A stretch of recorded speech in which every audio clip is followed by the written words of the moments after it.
Okay, we're live. Okay, good morning, councillors, officers, members of the public and press. Welcome to this meeting of the Planning Committee. This meeting is a remote meeting being live streamed on the website and recorded. If people could turn their microphones off or onto mute through the course of the meeting unless they're going to be talking. I'll now hand over to Joe Stubbs from Democratic Services for the roll call. Good morning, everybody. Welcome to Planning Committee. We'll begin the meeting by way of a roll call of all those in attendance remotely. Can I ask members to confirm they have a paper copy of the agenda and they can both see and hear all other participants in the meeting? I'll start off with, I've got apologies from Councillor Stephen Akers-Belcher. Substituting is Councillor Tony Richardson. Yes, everything in front of me, June. Thank you. And Councillor Brewer? Hello, and yes to all. Councillor Brown? Yes, I've got everything as well. Councillor Buchan? Yes to all. Councillor Fleming? Yep, I've got everything. I've got apologies from Councillor James with Councillor Christopher Akers-Belcher substituting. Yes, I've got all the papers. Thank you, Joe. Thank you. Councillor Lindridge? So I've got all the papers, I can see, I can hear, and I'm still annoyed that Councillor Richardson is in this committee. I think Councillor Akers-Belcher is taking the mickey. He's undermining the whole process. I'll just continue with the roll call. Councillor Lyons? And I'll let them know your comments, Councillor Lindridge. Exactly. Thank you. Good morning. Yes, I'm here and I've got all the relevant papers. Thank you. Thank you. Councillor Carl Richardson? Yes, I've got everything, and it is Councillor Carl Richardson. Don't let's be mixed up with Tony Richardson. Councillor Stokel? Hi, yes, I can see here and I've got all the papers. Thank you. And finally, Councillor Young? Yes, and I've got everything. In relation to the voting process, any votes will be undertaken by recorded vote. When you're asked to put your vote forward, if you can unmute your microphone, state your vote, and then mute it again after voting. And I think that's everything from me. Back to you, Chair. Okay, thank you. Any declarations of interest by members?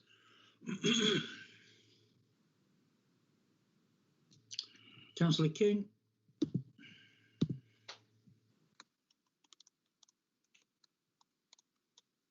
Are you there, Councillor King?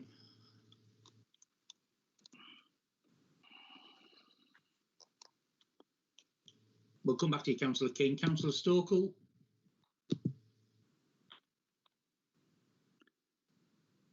Hi, am I there? Yeah. Yeah, it is just in regard to item 12, land adjacent to Welwick House. I have spoken to the applicant, but I have not predetermined myself. Yeah, thank you. Councillor Stokel. Do we have Councillor King? I think Councillor King wants to declare an interest, but she seems to have disappeared. Hello, can you hear me now? I can. Can people turn the microphones onto mute, though, because I can hear shuffling of papers, and that's not very helpful. Thank you. Councillor King, go ahead. Yes, I would like to declare a personal interest in the Home Group planning applications. My husband worked for Home Group. Thanks, Councillor King. No further declarations of interest. We have minutes from not the last meeting, but the meeting before on the 19th of August. Can I have a proposer and a seconder for those, please?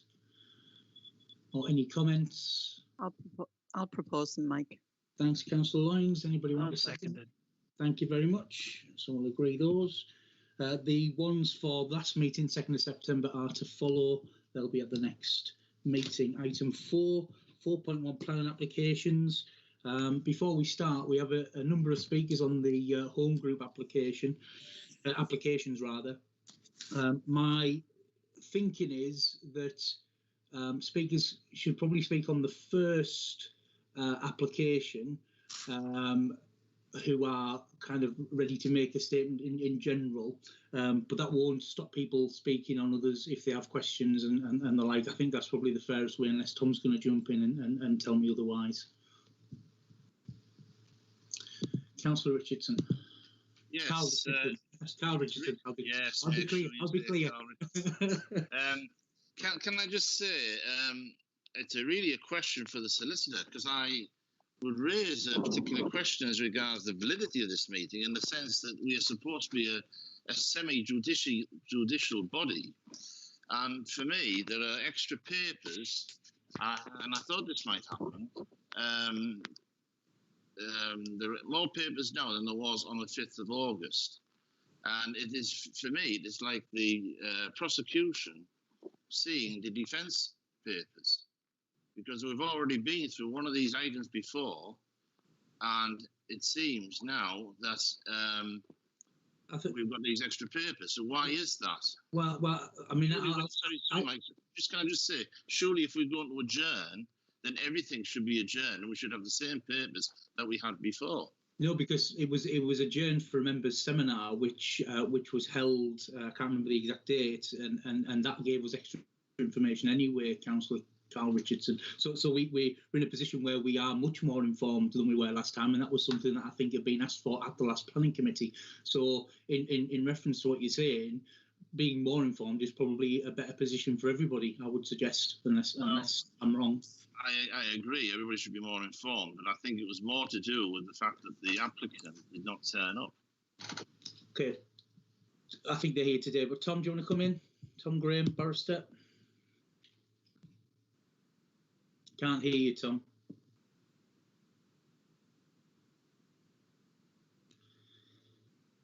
Still can't hear you, Tom. I don't know what's going on there.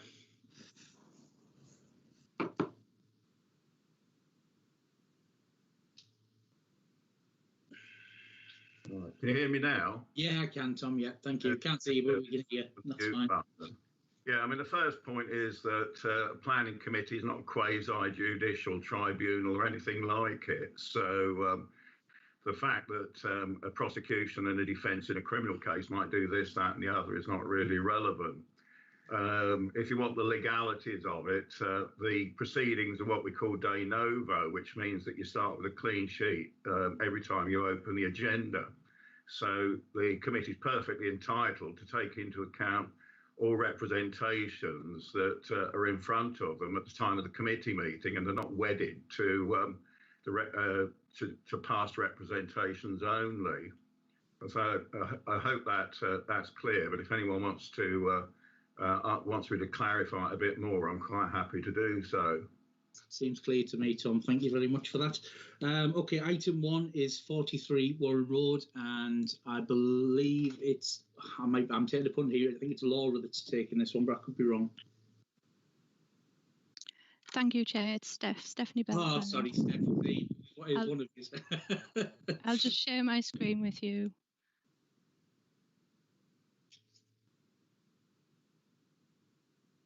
Yeah, we can see that, Steph. This item relates to 43 Warren Road. The item starts on page 2 of the PowerPoint. This application is one of 25 planning applications for the change of use of one dwelling to 2 self-contained flats that have been submitted by the Home Group, a registered housing association. 10 of the applications form part of today's committee agenda. 14 of the applications have previously been approved in line with the Council's scheme of delegation, and 1 application has been refused. One of the approved applications at 10 Greenwood Road was for the change of use from 1 dwelling to 1 office hub on the ground floor and 1 residential flat at first floor. Planning permission is sought for the change of use from a residential dwelling to 2 self-contained flats. The property will contain a 1-bedroom flat on the ground floor and a 1-bedroom flat at first floor. The proposal includes a number of internal and external alterations to facilitate the conversion, including the erection of a porch to the front. The proposal is set out in full within the committee report. The layout of the site in relation to adjacent properties is shown on this plan on page 3 of the PowerPoint. Existing and proposed elevations are shown on page 4. Here we can see the proposal includes the erection of a porch here to the front. Existing and proposed floor plans are shown on pages 5 and 6 of the PowerPoint. Photographs of the site and its surroundings are shown on pages 7 to 10 of the PowerPoint. Here we have a view of the front of the property. Photo 2 shows a view through the alley towards the rear of the property. Photo 3 shows a view with the side with number 41 at the rear. And photo 4 shows a view of the side with number 45 from the rear. This application and the other 9 applications under consideration today have been brought before the Planning Committee as more than 2 objections have been received in line with the Council's scheme of delegation. The application has been advertised by way of neighbour notification letters and a site notice in the usual way. To date, there have been 7 objections in respect of this application. These objections are summarised in paragraph 1.11 of the committee report. No objections have been received from technical consultees in respect of this application or any of the 9 similar applications being considered today, subject to appropriate planning consideration where necessary, as detailed in the committee report. These include no objections from the Council's community safety team. The main planning considerations are identified within the report. The horse property and the other 9 properties under consideration today currently benefit from an existing residential C3 use being situated within a residential street. As such, the general principle of development in this location is considered to be acceptable. With respect to all other relevant material planning consideration, including the impact on the character of the area, neighbour amenity and privacy, and highway matters, the proposal is considered to be acceptable for the reasons set out in the report and subject to appropriate planning conditions. The proposal is therefore recommended for approval. Thank you, Chair. Thank you, Steph. Any questions for the officer?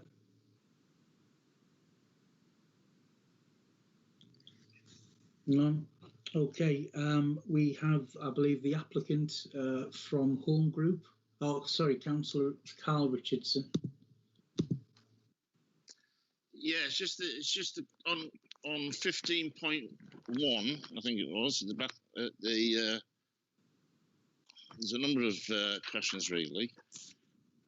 Just on 1.5, page 1, and I don't know if I'm reading this right, but it's talking about since the previous meeting on the 5th of August, 14 number of the above referenced planning applications have been approved under delegated powers.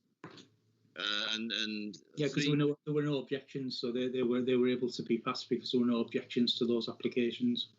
So do we know where these are going to be? I don't personally, but I imagine that it's applied. And has I think we get weekly lists though as well, don't we? Get weekly lists emailed from the from yeah. So the question is, it's the question of the general public being notified of where these are going to be. Has there been any advertisements?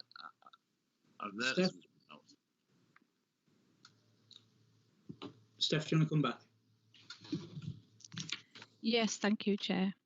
The applications were in a range of streets. Some were in Greenwood Road, some were in Winterbottom Avenue and Arkley Crescent. Anybody that has objected or shown an interest in the application would have received notification that this has been determined in that approval outcome. Thanks, Steph.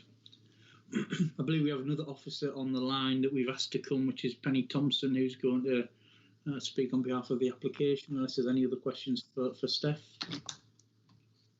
No.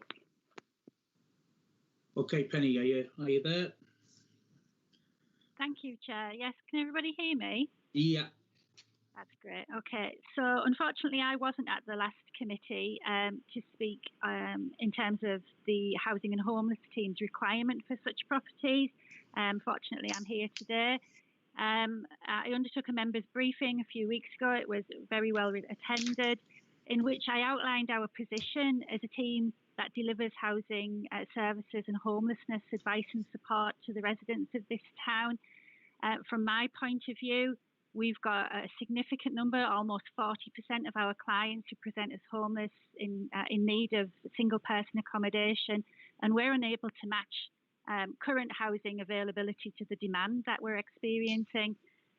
Single people include males and females, and all sorts of reasons why people find themselves in these situations. An opportunity arose just about a year ago through Homes England for registered providers to bid for funding. Home Group made an application successfully. We endorsed that application in terms of what they suggested was going to be made available to us. And generally, this is accommodation that my team will be able to work with Home Group on to actually give people a home.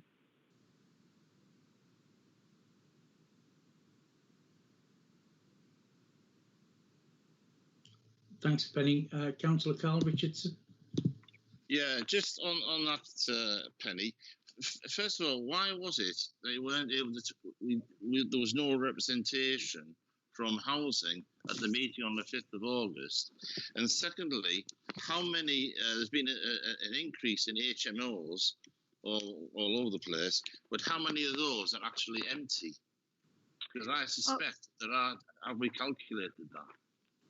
Okay, so unfortunately, I wasn't invited to the last committee. There was a communication error that's been addressed in terms of my relationship with the planning department, and where I need to represent our team, it won't happen again, I can assure you. Obviously, that's why I'm here today. From a HMO point of view, I don't personally approve or obviously work directly with the team that manages HMOs.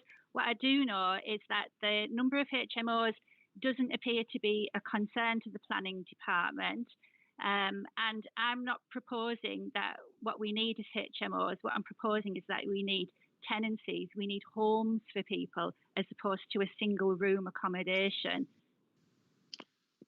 Yeah, I understand that, and I do understand where you're coming from, and I'm not against the principle in that respect. However, I do feel that there are a number of HMOs where there are single occupancy and there are a number of vacancies. And what I'm trying to get at, how many vacancies are there? But if you don't cover that, it doesn't really ask somebody else about. Councillor Brown. Thank you, Chair. Just a quick question for Penny. Penny, you said that we need much more of this accommodation, and I think I probably think you're right. Can I just ask, with what is up proposed today and what has already been passed, how much of a gap will that leave us? I.e., how much will these applications go towards filling that gap that we require as a borough? Thank you. I mean, that's a really good question from my point of view. If you bear in mind that last calendar year, the team dealt with around about 700 applications for people who were at risk of homelessness or actually presenting as homeless, then actually converting 25 houses over the course of the past two planning committees into 50 flats nowhere near meets the demand that we're experiencing. As a head of service, I'm extremely concerned about the people who are going to begin to come forward in the next 2 to 6 months as a result of changes within employment, relationship breakdown due to the situation we found ourselves in this last 6 months. So for us as a team, we're anticipating unprecedented demand for single person accommodation. Home group offers us an opportunity to meet that demand, but there'll be other providers, I'm sure, who may want to be considering what their stock looks like. Because traditionally in the town, the larger stock of 3 and 4 bedroom houses doesn't have the same sort of demand as the smaller accommodation does these days. Yeah, thank you, Penny. And yes, I do agree. The trend is that people living singular alone is much on the increase throughout the country. Thank you. Councillor Lyons. Chair, some of the questions have already been asked, but Penny, if I could just ask you, at this moment in time, how many people have we got that are homeless? Because on Monday afternoon, I went to Middleton Grange Shopping Centre, and there was a chap sat right next to the park and ticket machine, just off Park Road, in the Walton Street car park. I did write an email to Tony Hanson to complain about it, and I just wondered how many actual homeless people have we got in Hartlepool? Do you have that figure at the moment? Okay, so you have to remember that we're only aware of the people who want to come and seek the help of my team and the support. We've got 54 active applications for people who are experiencing homelessness at the moment. That doesn't mean we've got 54 people living on the streets, Councillor. I want to assure you of that. What that means is they're probably sleeping on sofas or bedding up with family and friends pending finding suitable accommodation. Some of them might be roaming around several properties. That 54 is high, but it's not unusually high, but there is actually, it's a little bit more than what we tend to experience. That obviously is something that we're worried about, because we're more worried that more and more are going to come forward, especially under relationship breakdown and domestic abuse in the past sort of few months. Yeah. Just on the subject of, for example, the person that you mentioned who you've seen at the car parking, I think I mentioned in the members' briefing, we need to be very, very clear about the difference between the beggars who we're seeing across Hartlepool and homeless people. There was a piece of work done by a number of services within the local authority, community safety and others, which identified that, as far as we're aware, the majority of the beggars that we see have tenancies. They have somewhere to live, they have somewhere safe to sleep. What they're doing is begging for money, obviously for reasons that are personal to themselves. They're not homeless people. It's my team's job to go out and look and check on anyone who we believe to be homeless or rough sleeping, and to try and get them into temporary accommodation as a matter of urgency. The people that you've mentioned, we know who they are. We've seen them. They've been spoken to, and there are other obviously teams within the council who need to pick that up. Okay. Thank you. Thanks, Councillor Lyons. Councillor Howson, are you substituting for somebody this morning? Have I missed that? I'm here as a ward member. Just give me a second. Residents. That's fine. Just give me a second, because I need to check whether you're allowed to speak. Ask Penny a question. I'm comfortable with it personally, so I'm not saying no. I just need to check the legality of it. Tom, is that okay for Councillor Howson to ask a question at this stage as a ward councillor? Not really, Chairman. I mean, what you could do is relay it through you if need be, but okay. I mean, if he wants to tell you what the question is, you can always ask the question yourself, if that helps. Yeah, well, yes, I'm not sure we'll do that other than to ask Councillor Houghton to ask the question, and then I'll probably just nod my head to say that I'm happy for the question, because I can see her on the screen. There you go, Chair. Thank you. Okay, Helen, if you want, sorry, Councillor Houghton, if you want to address the question to me, and I'll gesticulate as to whether I approve or not. Okay, thanks, Councillor Young. The question is really around the Homelessness Reduction Bill, which came out in 2017, which put a duty on all local authorities to actively engage with people and provide meaningful support to prevent homelessness. And we're talking here about domestic violence. And I would really like to know, in terms of Hartlepool Borough Council, what we're doing to help people who are victims of domestic violence have more options than simply fleeing their home. What are the other options for people, and are we engaging enough with those options for people? Okay. Thank you. With the greatest respect, I haven't remembered any of that, so I'm assuming Penny's heard that loud and clear and can answer directly. I'm happy for that question to be answered. Thanks, Councillor Howson. Thanks, Penny. Okay, so domestic abuse is a problem that Hartlepool takes seriously. It's on the rise, as I've already mentioned, and nationally domestic abuse incidents as a result of COVID and people being sort of forced to stay together for periods of time within their homes is causing ongoing problems. Hartlepool has an arrangement with Harbour, our local domestic abuse service.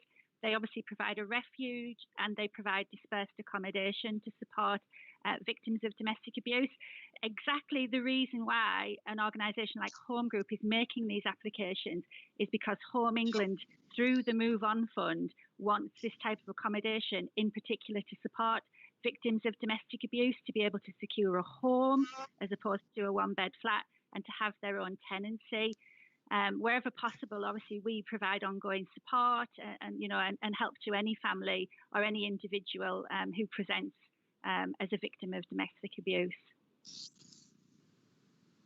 Thank you. Thanks very much. Okay, there's no further questions for Penny, so we will move on. Thanks for that, Penny. That was really helpful, and the seminar was excellent as well. I attended that, and it was excellent. So thanks for that as well. So the applicant from Home Group, are you there? I am, Chair. Thank you. Perfect. Are you happy to make a start? You'll have 4 minutes, and I'll give you a 30-second warning before it finishes. Is that okay? That's fine. Thank you, Chair. Excellent. So I provided obviously a presentation. I hope you've all got with you. I've given some background, and I'll talk it way through the Move On Fund and what it's about and how we're going to deliver that, and what impact and what evidence. And who the Move On Fund is for. We have 900 properties across Hartlepool. The vast majority are 2, 3 and 4 bedroom properties. We have a high volume of empty properties in Hartlepool, the highest across Teesside, Sunderland and Durham. Our lettings activity demonstrates there is little to no demand for larger properties and a high demand for 1 bedroom accommodation. Due to working in partnership with Hartlepool Council, we know this is a need across the whole of Hartlepool. We've worked in Hartlepool for over 30 years, providing social housing and supported accommodation. We are committed to helping Hartlepool's housing strategy and to address the issues welfare reform has created in Hartlepool. Our promise to customers is to provide them safe, quality and affordable housing.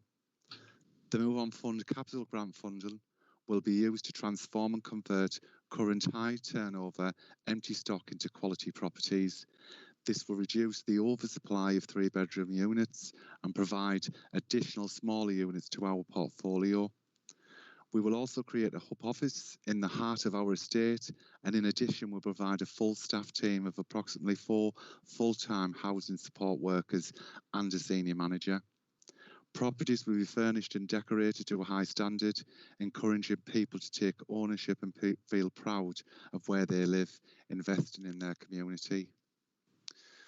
We will provide intense housing support to customers moving into our properties. Our office hub and additional office in Westview will provide drop-in services for the whole community to support customers across our estates. Address concerns around antisocial behaviour. We will provide access to noise nuisance technology. Additional presence on the estate will increase the trust and confidence in order for people to report concerns. Our wider approach to invest in Hartlepool, improve our property standards across the whole of Hartlepool. Over the next 3 years, we will be investing an additional £3 million through our planned programme. People in Hartlepool who are in housing need, we've identified that it may be people who may have been made homeless or struggling due to the impact of COVID, people who may have had a relationship breakdown, divorce, separation, young people forced to leave home or young people leaving care or through a pathway of support from their foster placements, people fleeing domestic abuse, people with mental health needs, people who are recovering from substance misuse issues and are engaging with healthcare professionals and support agencies, and people who are inadequately housed or overcrowded. The Move On properties is for Hartlepool residents, single people, couples and small families, people who require low to medium support. Hartlepool already commissions support for people with higher needs. We will not move people in with high support needs. People who are ready to move on from specialist supported accommodation and have completed a successful support pathway. You've got 30 seconds left. Thank you. Will be considered alongside our partnership agreement and referral process with Hartlepool Council. We will provide individual, intense housing management support based upon the person's needs for anywhere up to 2 years, and this can be longer. We will have a 24-hour response with an on-call manager available to deal with incidents. Thank you for listening. Thank you, Chair. That was perfect, right on time. Thanks for that. John, are there any questions for the applicant, Councillor Carl Richardson?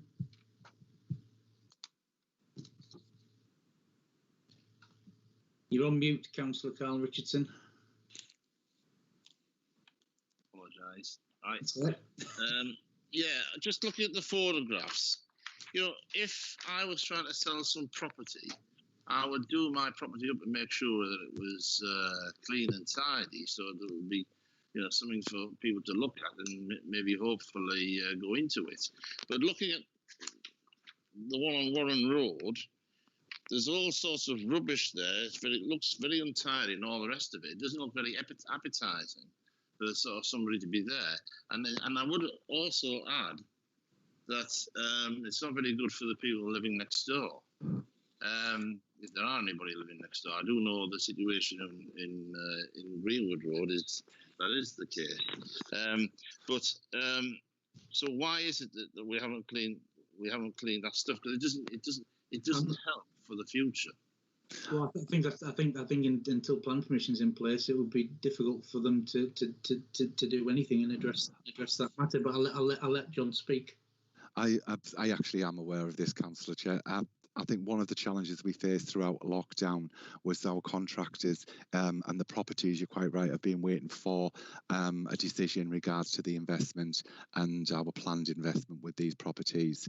What I have done following lockdown, we've been able to now programme works in, so I have been dealing with these challenges and complaints, to be honest with you, exactly as you stated, that they become overgrown, and we've got there should be, and please bear with me, I mean, if there are any individual cases, our contractor has made significant planned time to, tidy up the gardens, cut the gardens, and remove rubbish, which I've done on Winterbottom, and I am approving these as and when they arise, and it is part of the wider planned approach with our grounds maintenance and landscaping. Thanks, John. Councillor Lyons. Oh, sorry. Another couple of questions really. No I understand where we're coming from, and there is a need to help vulnerable people. But what I am very concerned about is putting vulnerable people into one area, and especially if we're talking about people who are fleeing domestic violence. We know what happened in Middlesbrough. When people, refugees and all the rest of it, and they painted red doors, so everybody knew where the refugees were going. Well, I think we have a similar situation here. But with respect, what we're trying to do is to avoid any such behaviour, and I think what we're trying to do is to present an application in the straightest way possible, in line with policy. And what happened in Middlesbrough happened in Middlesbrough. We're not going to advocate for that behaviour here, and I would suggest that wouldn't be your nature either. No, absolutely not. So why is it that these properties are going to be identified, because we're going to be putting a porch on these properties, and they are going to look different from the other houses? That's the question. Sorry, I wouldn't expect them to look differently, other than the fact that they'll probably look like they've had some investment. The porches may be part of that specification for each individual property, which may differ across the estates. But the like-for-like components are very much the same as our components that we replace in doors, roofs, windows that we use across our whole stock. Yeah, thanks, John. Councillor Howson, I've given way once. I'm not going to give away a second time, I'm afraid. But you can make your comments in your 4-minute talk when more councillors have to speak. Are there any more questions? Oh, sorry, Councillor Lyons, I think, had a hand up and I removed it. Sorry, Councillor Lyons, do you want to go ahead? Thank you, Chair. Good morning, John. Just a few concerns of mine. It's about the gardens. Your team are going to keep up with the maintenance of it. Of all the gardens right across. I mean, it saves me asking the same question on every application. So they'll be kept clean and tidy at all times, so that neighbours have no problems at all. Yes, yeah. I can suggest that and complete that. Also, I know there's a hub in Greenwood Road that's been approved, and you say it's 24/7. So are the neighbours going to contact the hub, or is it the actual people that live in these single occupancies? Are they going to contact them, or do you give the neighbours the telephone number or contact details for the hub? Yeah, what we were promoting, Councillor, would be the fact that the hub is there. It's not a 24-hour hub when I say that would be open 24/7. What we'll be providing is a service that for a contact number or a presence in the office. I'm looking at that and how that would work, obviously going forward with the staff team and where the demand is. Absolutely appreciate that would be probably later evenings and not just closing the door at 4 or 5 o'clock. Yep. Alongside that will be an on-call instant reporting that won't go through our customer service centre. It would actually go through our on-call manager that we will have in place. This is currently what we do in our other similar supported dispersed properties in other local authorities. Okay. If I may, Chair, this is just across all the applications. It saves asking the same question again. Am I right in thinking and reading that all of the properties will be soundproofed and fire alarmed as well? Yes, they'll all be to the standard building regulation. And I believe that, sorry, I can't get the technical because I'm not the architect, but maybe that would be something our architect could further expand on. But all of the properties are with building regs and and obviously compliant with our building regulations in terms of that. Okay, all right, thank you. Thank you. Councillor Tony Richardson. Thank you, Chair. I'd like to ask John, what noise nuisance does he have in place? The noise nuisance, where we're at with that, we've got a new technology that we're working in across the North East. This is an assistive technology app. We know that a lot of customers, well, some customers don't feel comfortable and want to report things anonymously or feel uncomfortable or risk of reprisal. What the app does, and this is something that the North East is doing, and we're working with the local authorities, environmental health, is encouraging and supporting customers, residents to use the app, to be able to use this as a recording tool that measures obviously frequency, the frequency of the noise, the pattern of the noise, so they're able to share that with us, and we can then proceed with our evidence to enforce tenancy breaches. Thank you, John. Cheers. Okay, doesn't look like there's any more questions. Is there an objector here to speak today?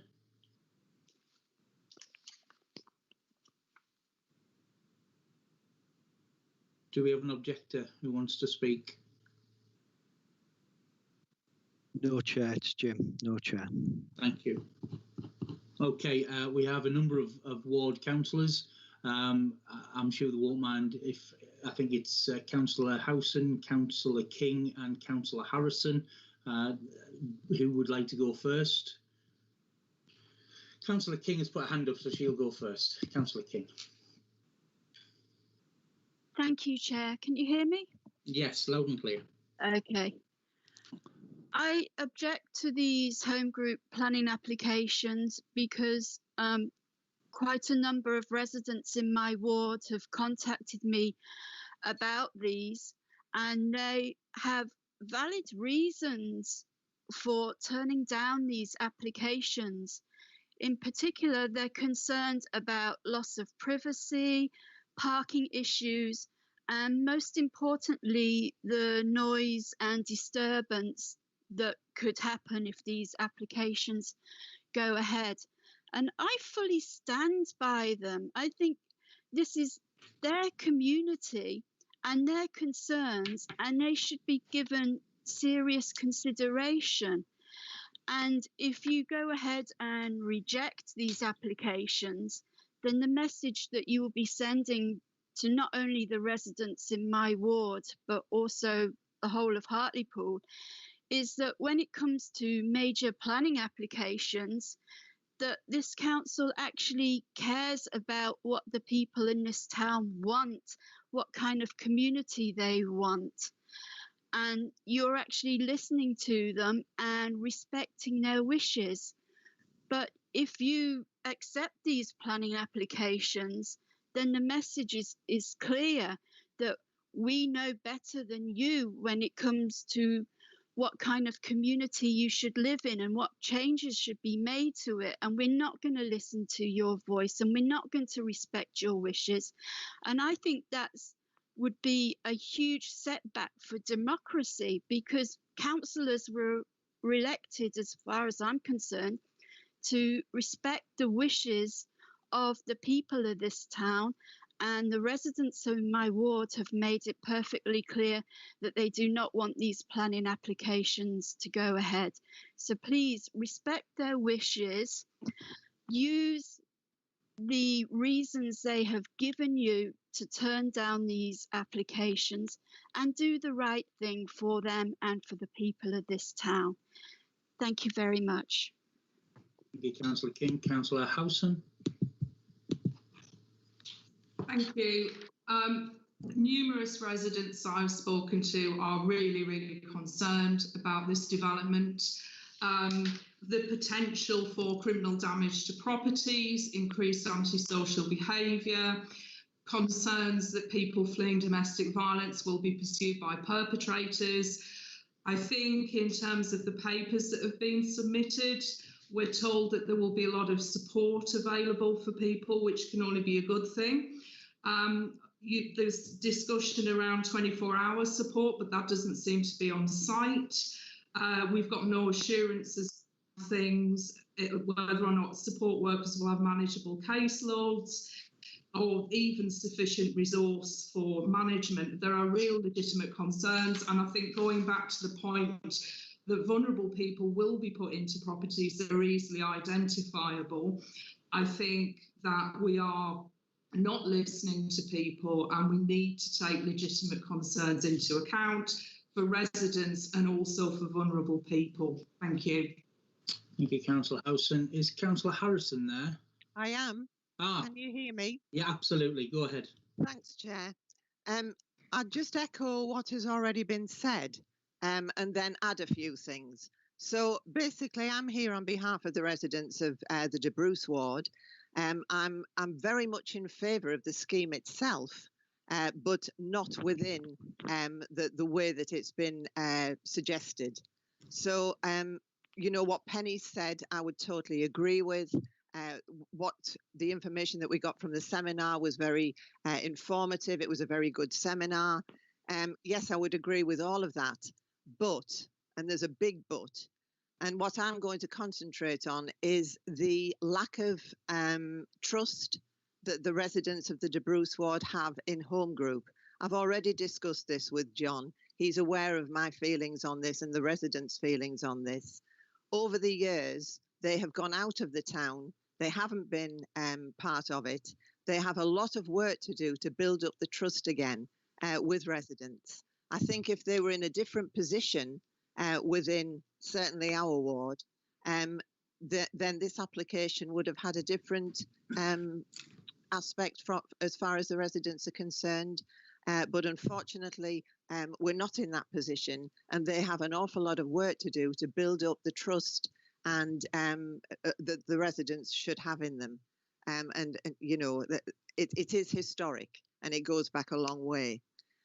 I also am rather concerned to hear that some of the applications are not going ahead because there's no objections, because as far as our residents are concerned, they've objected generically to the scheme itself rather than every individual application.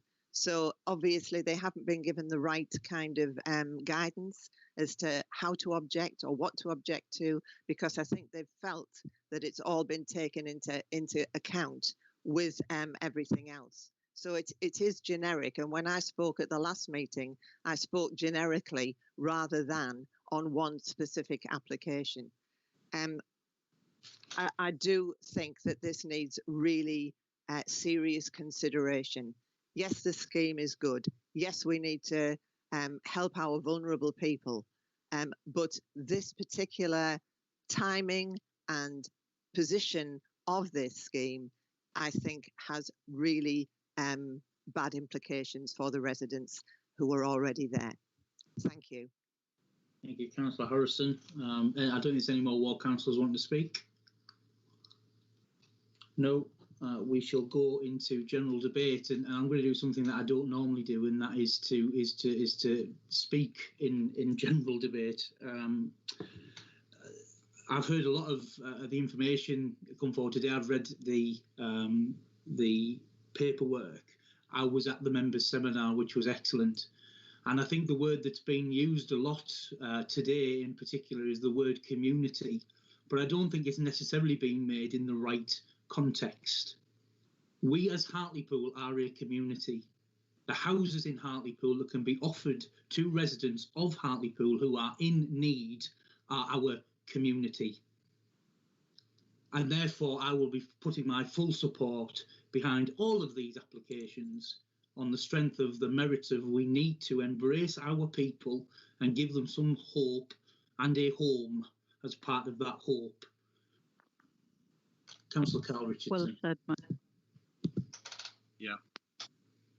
Yeah, I understand where you're coming from, Mike, and I would have to say, and I repeat, I do support the scheme.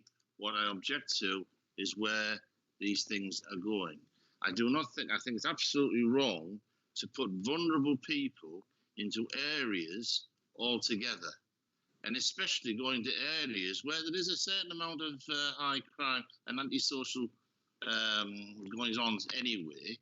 I do think it's wrong, and especially if we're talking about domestic abuse and people fleeing from domestic abuse, well, it's going to be easily identified where these people live, because we're talking about putting a porch and a canopy on these properties, so you know where they're going to be. And I think it's absolutely wrong to do that, and I do not think that's helpful for vulnerable people. And I also think there will be in some areas a lack of parking space. Or are we saying these vulnerable people aren't going to be allowed to have cars? You know, what are we saying as regards to that? So as I say, I strongly object to where it's going to be. And I think you could create a ghetto situation.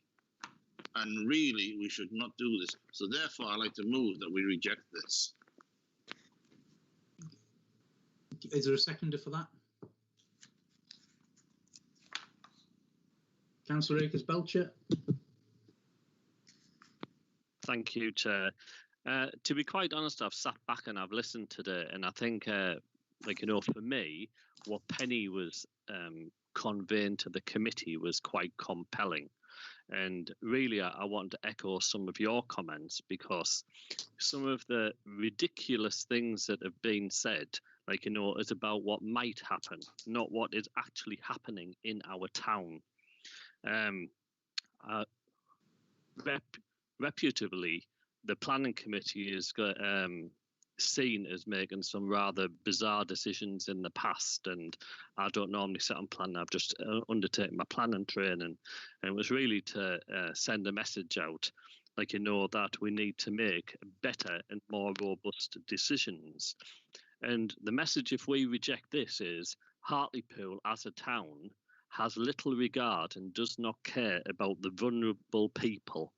It's all well and good saying, like, you know, oh, the scheme is very good, and, like, you know, but basically what they're saying is the scheme is very good, but we don't want it in our backyard, we don't want it now, and we have no empathy for those people who are in need. And to be quite honest, to reject it is basically sending a strong message out that Hartlepool doesn't care about those who are seldom heard and those who are marginalised.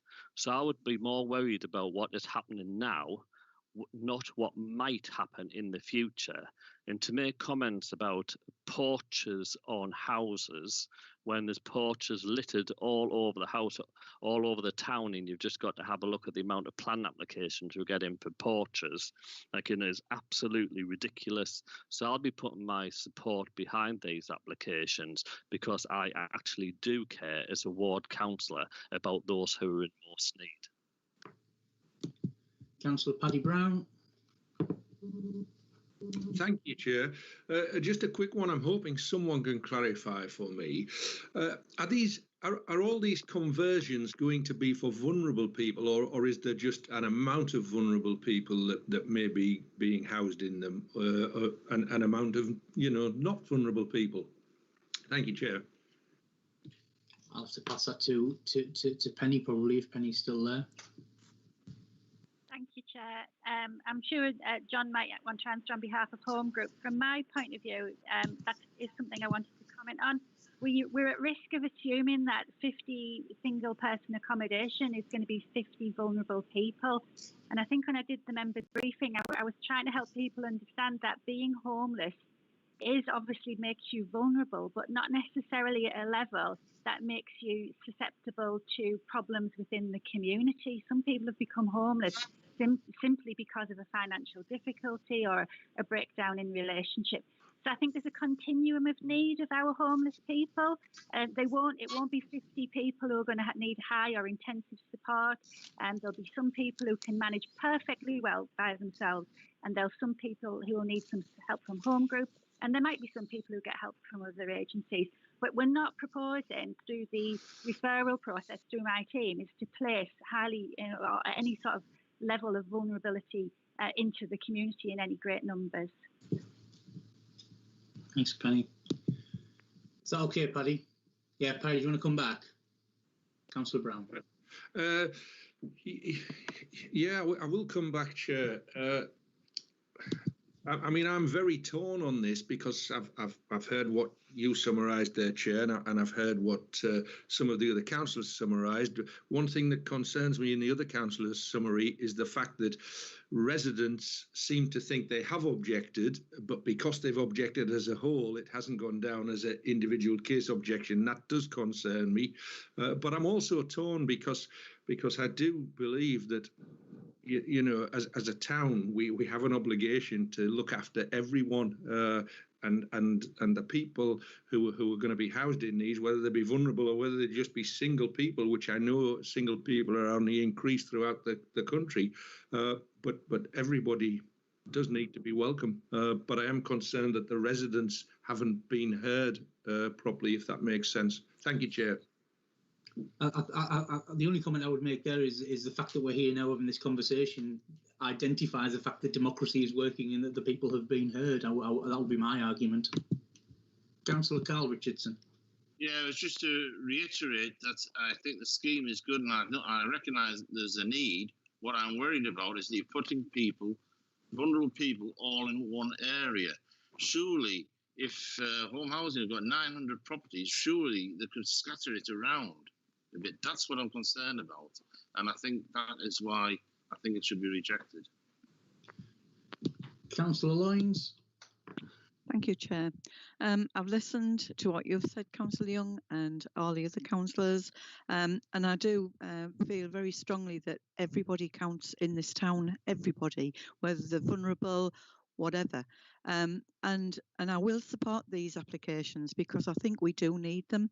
I know I've had a look around the area, but when councillors are saying, oh, you know, not in my area, well, that comes down to a little bit of NIMBYism on what I feel. A porch on a house, anybody can put a porch on a house at any time, and I think, like I say, I agree what you've said, Councillor Young, and some of the others, that we do need to look after our single people, vulnerable people, people who've got problems with the relationships and what have you. As long as it's controlled, and it sounds like it's going to be, then I will support the applications. Thank you. Councillor Lindridge. Councillor Lindridge. Thanks, Chair. Yes, I think we actually painting a bleak picture here. It's an opportunity with a multi-million-pound investment here, and I think I've listened to everybody's comments, and I do think there's a need for more single accommodation in the town. We need to embrace and support the needs of the vulnerable, right, and enhance the area. I think we can re-energise it with this project and give opportunities and a better life chance to residents that's needed. I look at it on a town-wide basis, and I think with the right levels of support, whether it be antisocial behaviour, cleaning the areas up, I'm sure they wouldn't invest in new properties like this and refurbish them and leave gardens in a distressed state. And, you know, so I would think that if this is managed correctly, there's no reason why this couldn't go through, and I will be supporting this application. Thank you, Councillor Lindridge. There's nobody else with the hand up that I can see. Therefore, we will go into the vote. Vote will be by means of roll call. The recommendation of officers for this plan application is to approve. So you will be for, against, or abstaining the approval of this application. And I'll hand over to Joe to go through the roll call. Thank you very much, Chair. Okay, we'll start with Councillor Tony Richardson. For. Councillor Brewer. Wholeheartedly for. Councillor Brown. For. Councillor Buchan. For. Councillor Fleming. For. Councillor Akers-Belcher. For. Councillor Lindridge. For. Councillor Lyons. For. Councillor Carl Richardson. Against. Councillor Storkel. For. And Councillor Young. For. I think that plan application has been approved. Okay, we'll go on to item 2, 9 Greenwood Road. I mean, at this point, they're all going to be similar reports. I mean, Tom, can you advise as to whether we need to go through all the reports? I imagine you're going to say yes, but I'll ask the question anyway. Yes, your imagination is right on that one. Thanks, Tom. Okay, officer, to bring the report. As each case on its merits, the officer will need to do a report, but hopefully all of the generic points have been dealt with already. So it would just be site-specific questions about the particular site in question. Excellent, thank you. Okay, I'm imagining it's Steph again, unless I'm going to be surprised. Thank you, Chair. I'll just share with you my presentation.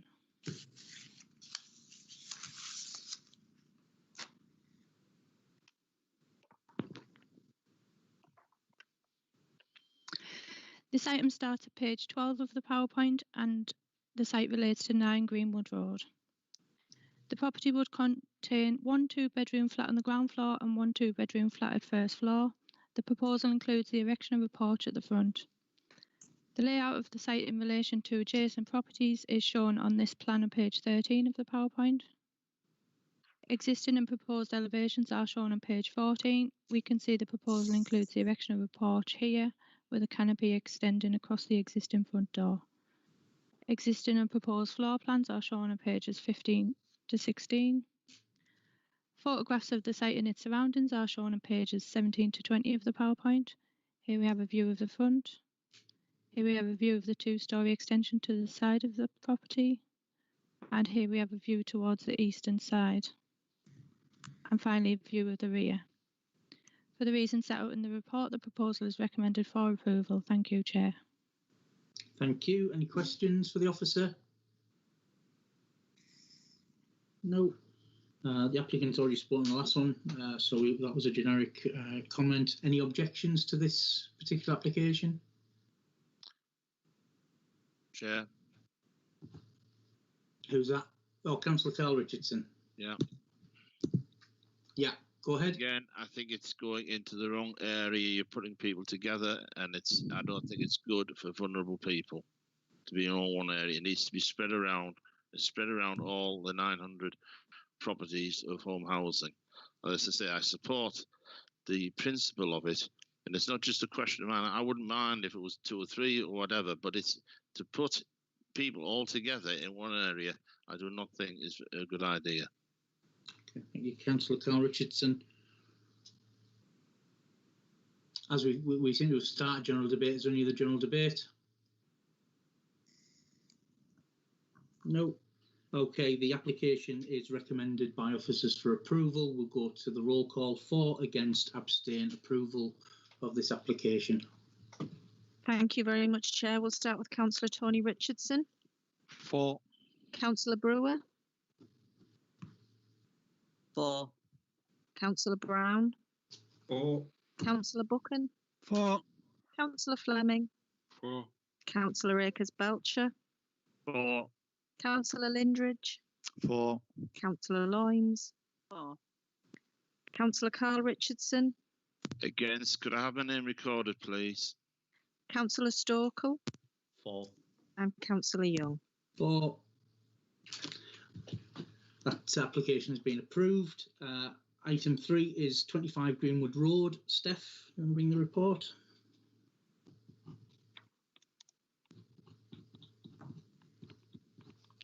Thank you, Chair.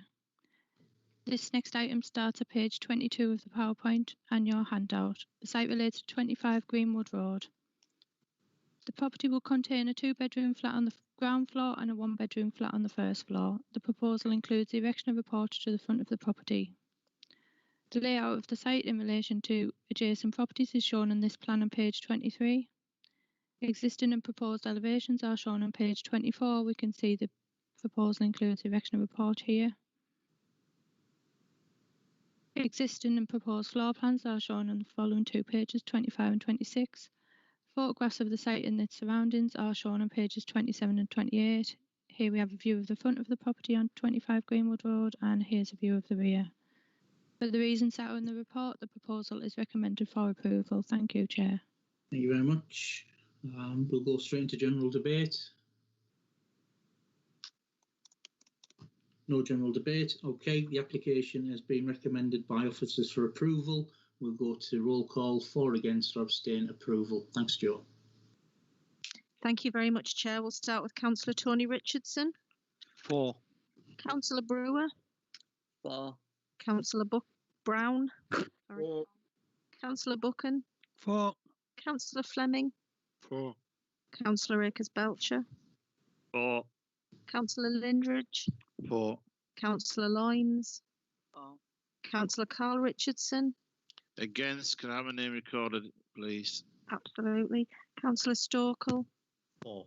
And Councillor Young. For. Item 4 is 74 Middleton Road. Thank you, Steph. Thank you, Chair. This item starts at page 30 of the PowerPoint. The site relates to 74 Middleton Road. The property will contain a one-bedroom flat on the ground floor and a one-bedroom flat on the first floor. The proposal includes the installation of an additional front door. The layout of the site in relation to adjacent properties is shown on this plan on page 31 of the PowerPoint. Existing and proposed elevations are shown on page 32. Here you can see the front door here. Existing and proposed floor plans are shown on pages 33 and 34. Photographs of the site and its surroundings are shown on pages 35 and 36. Here we have a view from the front garden of 74 Middleton Road, and here we have a view showing the front of the property from the wider street scene. For the reasons set out in the report, the proposal is recommended for approval. Thank you, Chair. Thank you, Steph. We'll go into general debate. No general debate. The application is being recommended by officers for approval. So it'll be for, against or abstain approval. And we'll go to the roll call, Joe. Thank you very much, Chair. Councillor Tony Richardson. For. Councillor Brewer. For. Councillor Brown. For. Councillor Buchan. For. Councillor Fleming. For. Councillor Akers-Belcher. For. Councillor Lindridge. For. Councillor Loynes. For. Councillor Carl Richardson. For. I'm not a NIMBY. Councillor Storkle. For. And Councillor Young. For. The application has been approved. And we'll move on to item 5, which is 3 Henderson Grove. Thank you, Steph. Thank you, Chair. This item starts at page 38 of the PowerPoint. The site relates to 3 Henderson Grove. The property would contain a one-bedroom flat on the ground floor and a two-bedroom flat on the first floor. The proposal includes the erection of a porch to the front. The layout of the site in relation to adjacent properties is shown on this plan on page 39. Existing and proposed elevations are shown on page 40. Here we can see the erection of a porch here. Existing and proposed floor plans are shown on pages 41 and 42. Photographs of the site and its surroundings are shown on pages 44 to 46 of the PowerPoint. Here we have a view of the front of the property. Again, a view of the front showing the existing footpath to the side, and a view of the rear. For the reasons set out in the report, the proposal is recommended for approval. Thank you, Chair. Thank you. Any general debate? No, we shall go straight to the vote then. This application has been recommended by officers for approval, and we'll go to the roll call, Joe. Thank you. Councillor Tony Richardson. For. Councillor Brewer.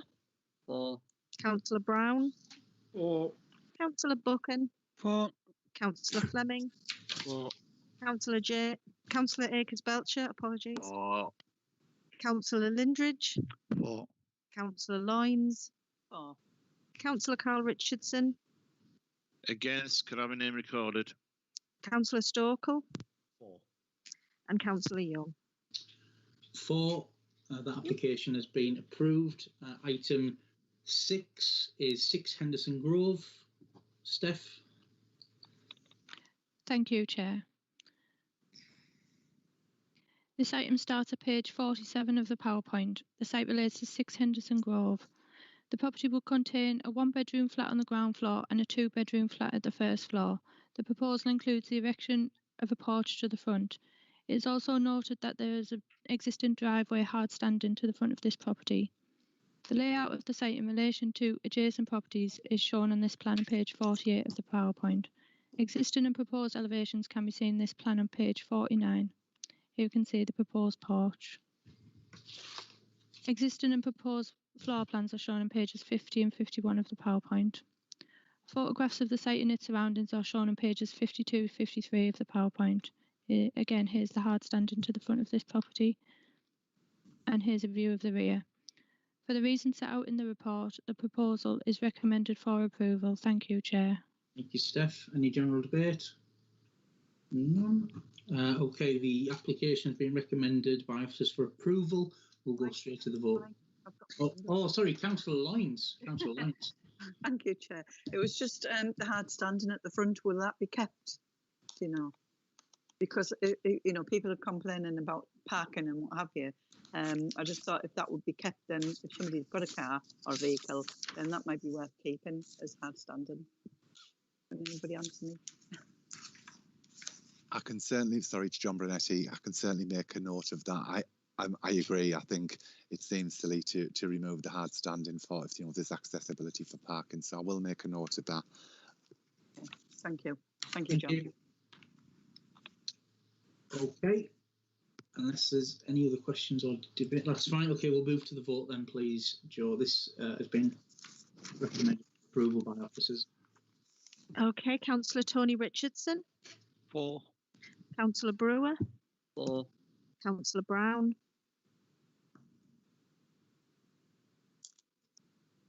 Councillor Brown.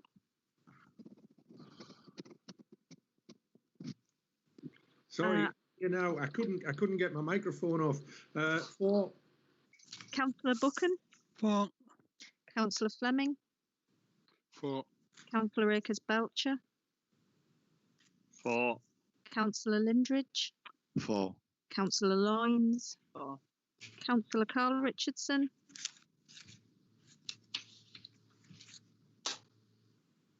Sorry. Against. Could I have my name recorded, please? Councillor Stokel. 4. And Councillor Young. 4. That application has been approved. Item number 7 is 52 Arkley Crescent. Thank you, Steph. Thank you, Chair. This item starts at page 56 of the PowerPoint. The site relates to 52 Arkley Crescent. The property will contain a 1-bedroom flat on the ground floor and a 2-bedroom flat on the first floor. The layout of the site in relation to adjacent properties is shown on this plan on page 56 of the PowerPoint. The property again is served by a driveway on this side to the north. I'm just showing with the mouse. Existing and proposed elevations are shown on plan page 57. Existing and proposed floor plans are shown on pages 58 and 59.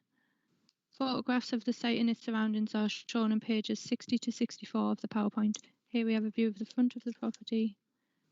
Here we have a view with the adjoining neighbour at 1 Warren Road. Here we have a view of the side. It just shows the driveway here to the side. Here's a photograph showing the garden at the rear of the property, and finally a view of the front, looking towards the front street of Arkley Crescent here. For the reasons set out in the report, the proposal is recommended for approval. Thank you, Chair. Thank you, Steph. Councillor Carl Richardson. Yeah, can I just ask a question from John? Does Home Housing own this property? Yes. Sorry, I thought it was on silent there. Sorry, Councillor.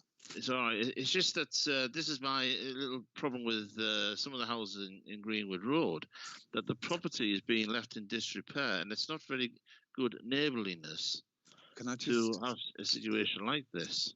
We've actually I think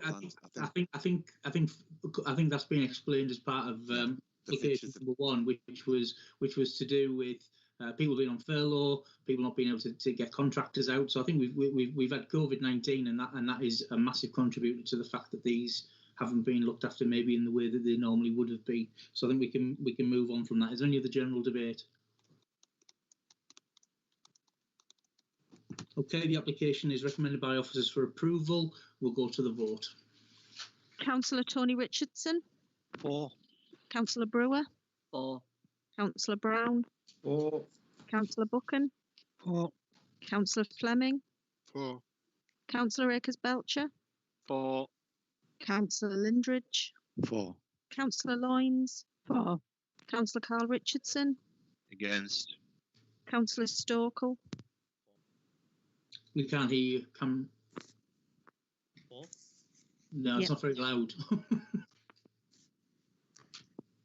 you hear me now? Yes. It's just about 4. Thank you. Councillor Young. 4. That application has been approved. Item 8 is 51 Bruce Crescent. Thank you, Steph. Thank you, Chair. This item starts at page 66 of the PowerPoint. The site relates to 51 Bruce Crescent. The property will contain a one-bedroom flat on the ground floor and a one-bedroom flat on the first floor. The layout of the site in relation to adjacent properties is shown on this plan on page 67 of the PowerPoint. Existing and proposed elevations can be seen on page 68. The changes include the installation of a canopy above this door to the side here and the bricking up of a door in the rear elevation. Existing and proposed floor plans are shown on pages 69 to 70 of the PowerPoint. Photographs of the site and its surroundings are shown on pages 71 to 75 of the PowerPoint. Here we have a view showing the front of the property, a view towards the adjacent neighbour, a view of the rear of the property, and a view shown through the existing side of the property. It's noted that this construction here will be removed as part of the application. Photo 5 finally shows an existing with the boundary with number 41.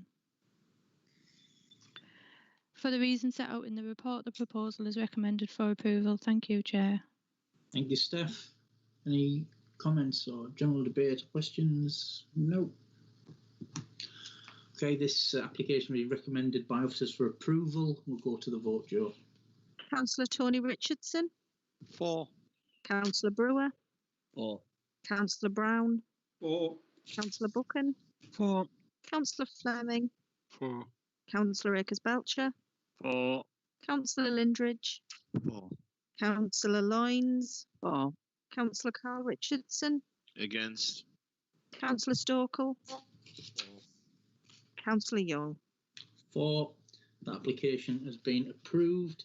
Item 9, 99 Winterbottom Avenue. Thanks, Steph. Thank you, Chair. This item starts at page 77 of the PowerPoint and your handout. The site relates to 99 Winterbottom Avenue.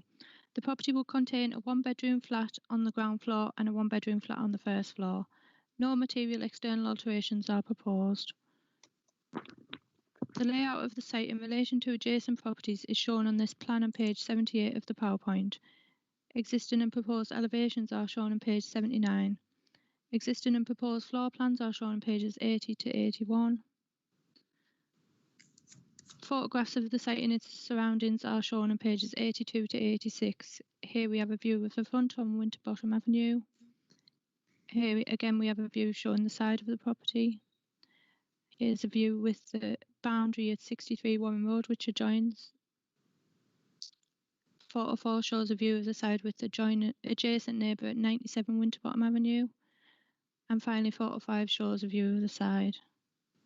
The application has been advertised by way of 8 neighbour letters and a site notice. To date, there have been 21 objections in respect of this application, including one from a ward councillor.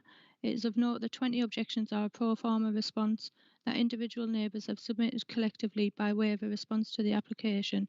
These objections are summarised in paragraph 9.14 of the committee report. In advance of the planning committee today, a statement has been received from a neighbouring occupier which has been circulated to members prior to the meeting. The statement references concerns around the need of family homes in the area, citing an oversupply of flats, and the scheme is not in the interest of the local population. For the reasons set out in the report, the proposal is recommended for approval. Thank you, Chair. Thank you. Any questions? Any general debate? No, the application has been recommended by officers for approval. We'll go to the vote. Thanks, Jill. Councillor Tony Richardson. 4. Councillor Brewer. 4. Councillor Brown. 4. Councillor Buchan. 4. Councillor Fleming. 4. Councillor Akers-Belcher. 4. Councillor Lindridge. 4. Councillor Loynes. 4. Councillor Carl Richardson. Against. Councillor Stokel. 4. Councillor Young. 4. That application has been approved. Item 10 is 184 Jesmond Gardens. Thank you, Steph. Thank you, Chair. This item starts on page 88 of the PowerPoint. The site relates to 184 Jesmond Gardens.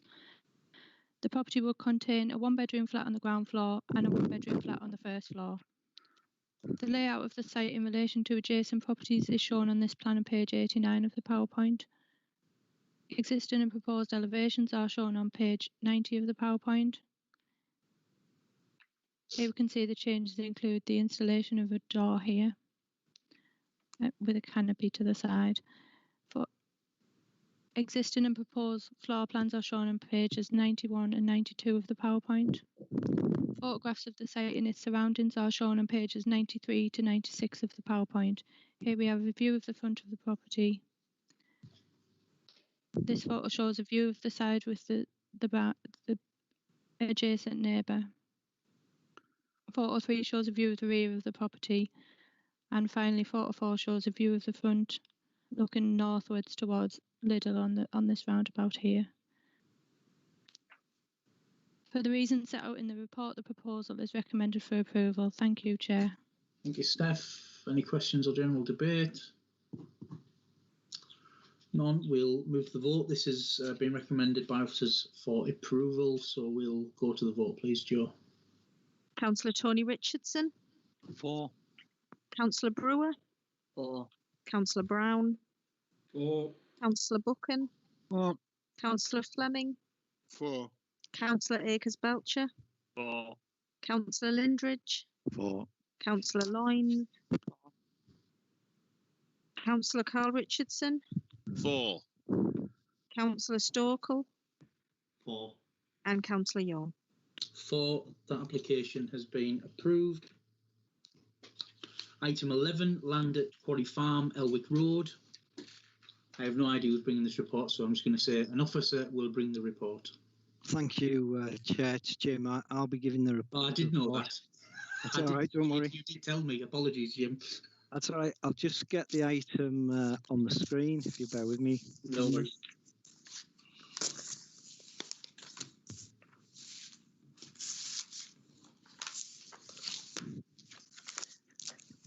Right, you should be able to see that on the screen now. This application site relates to what we call the Quarry Farm 2 site. It's the PowerPoint presentation starts at page 98 for those using the paper copy. The application seeks to make minor material amendments to the original approval of reserved matters planning permission for this site. That was for 220 dwellings following earlier outline approval. The amendments comprise house type substitutions to 92 plots, mainly to modernise the house types in accordance with the developer's existing 2020 portfolio, and associated amendments to hard and soft landscaping and other minor alterations to the site landscaping and bin stand locations. The application site is an area of approximately 11.3 hectares of former agricultural land on the edge of Naresby Park. It's currently being developed as a housing site. Development's recently started. To the north of the site is Worset Lane with High Throston Golf Club. To the west are fields. To the east is a footpath and the residential properties on Naresby Park. To the south is phase 1 of the Quarry Farm development, and beyond that Elwick Road.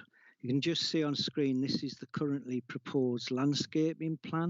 You can see there's a great deal of landscaping around the site. It provides opportunities for residents and some buffering to neighbouring estates. This is a plan that just shows some of the boundary treatments in relation to the site. This plan shows the proposed site layout in a little bit more detail without any colouring. This site shows the plots that have been substituted, so you can see the plots that have been substituted. The 92 plots are shown in coloured, so you can see where they are in respect to the site. These are some elevations of the proposed dwellings, the different house types.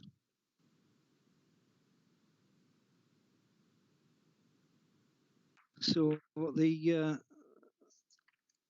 consultation responses received in relation to the application are outlined in the report, as are the main planning considerations, where it's concluded that the proposals are acceptable in terms of their impacts in terms of visual amenity and the character and appearance of the area, in terms on the impact on the amenity of residents and in terms of highway safety. The application is therefore recommended for approval, subject to the conditions recommended in the report. Thank you, Chair. Thank you, Jim. Any questions for the officer? Yes, Mike, if I could ask. Yeah, go for it. Yeah, thanks. Okay.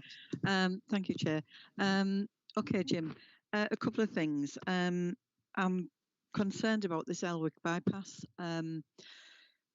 Are we any further forward with the bypass? Because the traffic, the extra traffic is going to have a huge impact on Elwick Village. They're already suffering with fast-moving cars. We've put signs up reducing the speed limit, but nobody seems to take any notice of them. And I just wondered how far we were with the actual bypass. Just to clarify in respect to this application, when we considered the outline application, this site was allowed to come forward before the bypass, so it's not, the bypass isn't dependent on this site, if you like. This site can come forward without the bypass, but I appreciate there is concern as to when it will be brought forward. I would probably, if Kieran's available, he could probably give you the latest update on where we are with that. Yeah, thank you, Jim. Just a quick, most of the update is commercially sensitive, Brenda, so I'll probably have to take it outside of this meeting if that's okay. Yeah, that's fine. I can advise that we're obviously continuing negotiations with landowners and partner agencies to bring the scheme forward at the earliest convenience, but I'll give you a separate update outside this meeting if I can. Lovely. Okay, thank you. Also, while I'm able to speak, MMPs, I'm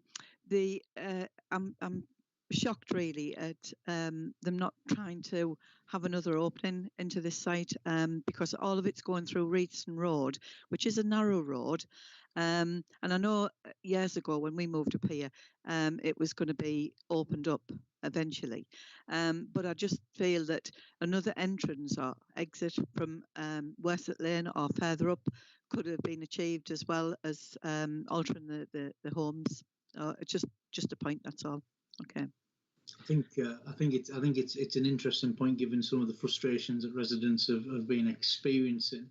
But I think in terms of the overall highways scheme and the access and egress site, I think the point's been laboured a bit, and I think there's some communication going on between the contractor and the residents themselves, and I think Jim has worked hard to get that liaison up and running. And I think there is some dialogue now going backwards and forwards. Jim wants to come in, but I'll let him come in now. Yeah. Just to say, Brenda, I appreciate what you're saying, but the principle of the single access point with an emergency access onto Worcester Lane was agreed at the outline stage. When they applied for outline permission, that matter wasn't reserved. They wanted the access agreed, and that was agreed. So within this, the subsequent reserve matters applications, which is where you're putting the details in terms of the layout and the details of the housing.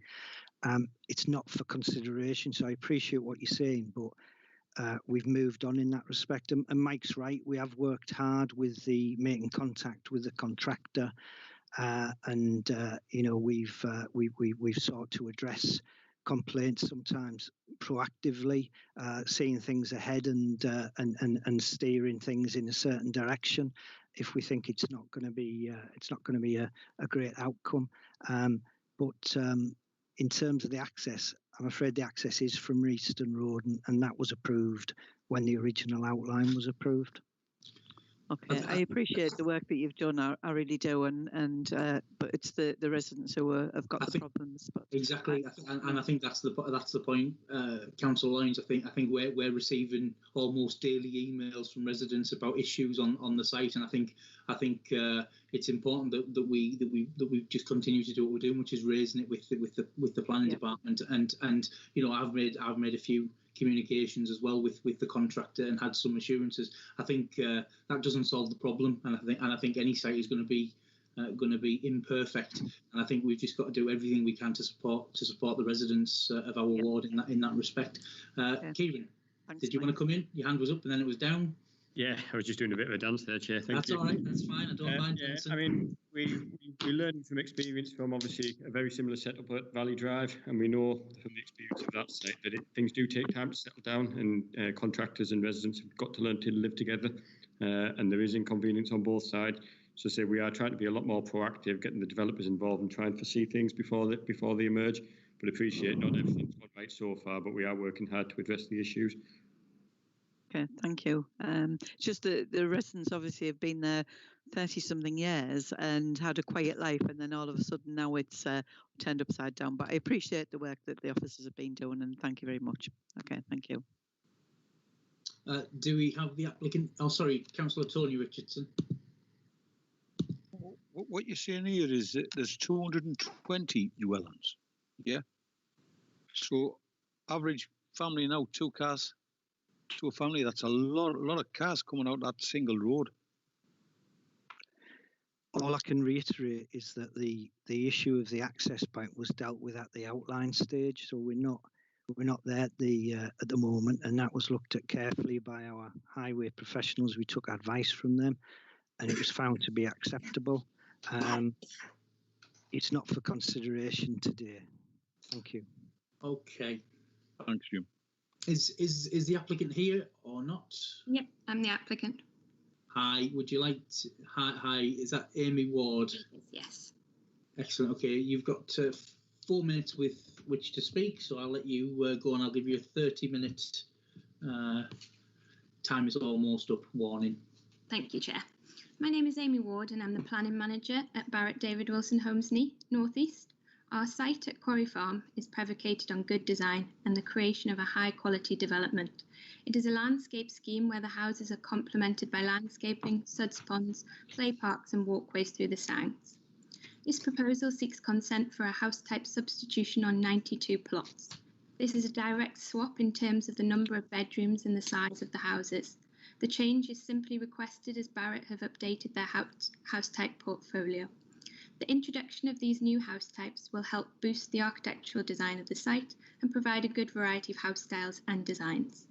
The proposed changes are specifically introduction of the new Maidstone onto site, introduction of the Denford, Ellerton and Denby. The house types are very similar in terms of their external appearances, with the differences difficult to spot. The biggest difference is the Derwent to Denby, where there is a change to the detailing of the frontage of the property in the bay window. With the new Maidstone, the change is simple, with the Maidstone entrance door and toilet having been swapped over to provide a more central access door on the front elevation and direct access to the lounge. The main benefit is the internal layout, which is much improved on the new house types proposed. The Denford offers a separate lobby and an open plan ground floor living area, with the Denby also offering an excellent open plan downstairs and 3 double bedrooms upstairs. The house types are being introduced onto the site to expand on what is already a well-designed landscape-led scheme. The new house types being introduced are carefully designed by our group architectural team, who listen to market design and customer feedback to design houses that respond to people's needs. They will only benefit the architectural design of the site and expand the house type offered to local people. The proposed plots can also be constructed using timber frame construction. One of the main reasons for this move to modern methods of construction is to speed up the delivery of new housing, and Hartlepool has been identified as one of our priority areas for doing this. The house types proposed have been modified to permit timber frame, and that not only speeds up construction but improves quality. This should be a huge benefit to Hartlepool, who will see homes delivered quickly and to a top standard. The timber frame is also sourced from sustainable forests, which is beneficial to the environment. We hope that the committee will see the benefit of the introduction of these new house types and approve the application in line with the officer's recommendation. Thank you for your time. Thank you. Any questions for the applicant? Are there any objectors in the meeting? Oh, sorry, Councillor Lyons. Hello, Amy. Are these houses smaller than the original ones? Because the diagrams we've got look quite small. We haven't got any coloured photographs or anything, just black and white, and it's not very clear really. Are they smaller? No, in terms of the overall square footage, they're exactly the same size.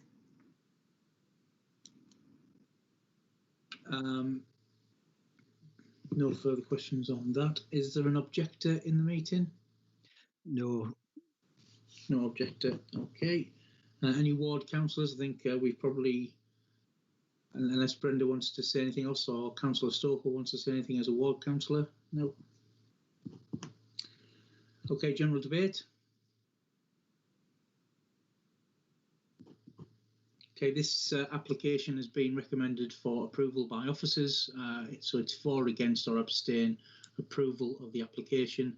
We'll go to the vote, please, Joe. Thank you, Chair. Councillor Tony Richardson. Abstain. Councillor Brewer. For. Councillor Brown. For. Councillor Buchan. For. Councillor Fleming. For. Councillor Akers-Belcher. For. Councillor Lindridge. For. Councillor Loynes. For. Councillor Carl Richardson. For.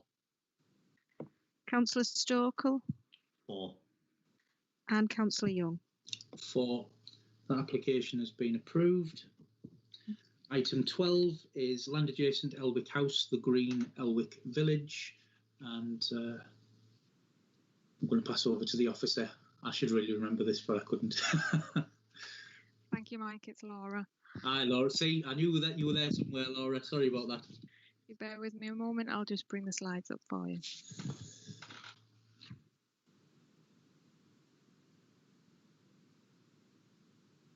Okay. Item is page 107 of your handout and the PowerPoint presentation. The site relates to Elwick House, Elwick. Both the relevant planning history and site context for the application site are set out within the committee report. But to note, this is the third similar application for a large detached property within the garden of Elwick House. The previous application was refused by the planning committee at their meeting in October of 2019. Planning permission is sought to subdivide the garden of Elwick House to construct a detached two-storey dwelling with detached garage, as shown on the plans on pages 108 to 110. You can see here the floor plans, elevations, and a street scene which gives you an impression of Elwick House adjacent to the proposal. The application has been referred to Planning Committee at the request of the committee chairman in accordance with the council scheme of delegation. The application was advertised in the usual way. One objection has been received from a neighbouring occupier as detailed in the report. Responses from technical consultees are detailed within the committee report, including objections from the council's Heritage and Countryside Manager, Landscape Architect and Elwick Parish Council. The main plan considerations are identified within the report. The primary matters of concern for officers are considered to be the impact of the proposed dwelling on the setting of Elwick House, which is locally listed, character and appearance of the site itself and that of the surrounding area. We can see from the photographs on pages 113 to 115, Elwick House is a substantial property with a generous garden, which reflects the status of the property. Building a property as large as what is proposed within this application would detract from the character and setting of Elwick House. Further to this, the council's landscape architect has raised concerns regarding the lack of detail in relation to the proposed alterations to the boundary wall, which can be seen in the photograph on the screen. The wall adds to the setting of the locally listed building, and alterations to it may have potential implications for existing trees within the site, also seen in the photograph. The final photograph on page 116 shows the view of the site when travelling into the village from the east. Through the gap in the hedge, the existing property is visible. The proposed property would disrupt the current views of the main house.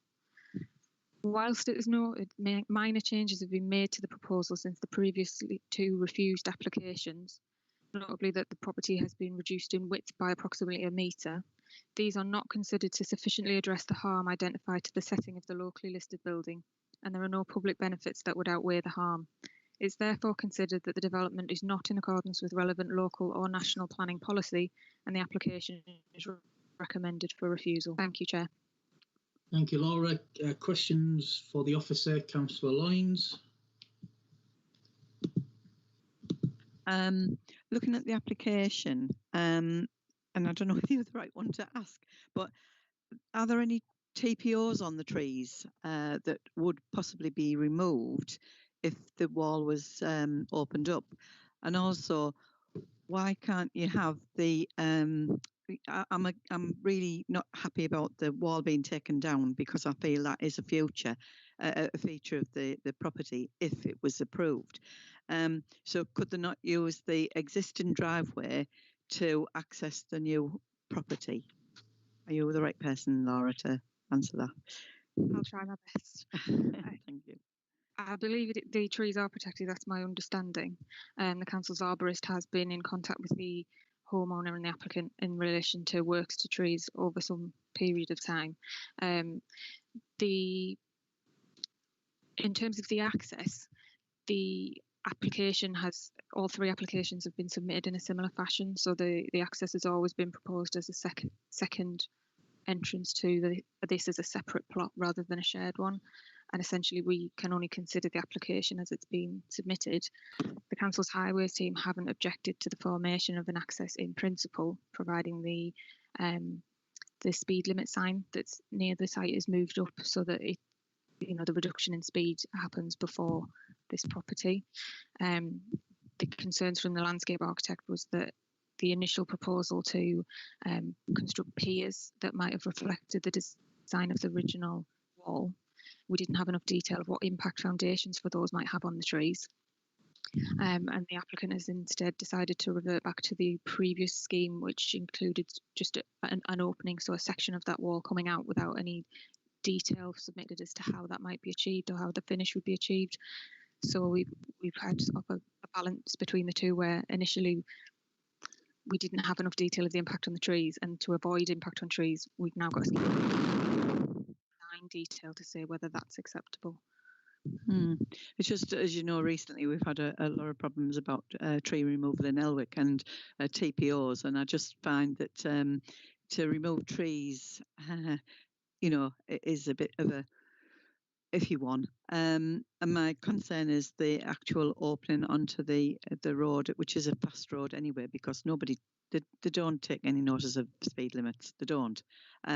But maybe it's the minority. And who would be paying for the actual removal and reciting of the speed limit sign if it was to go ahead? Okay.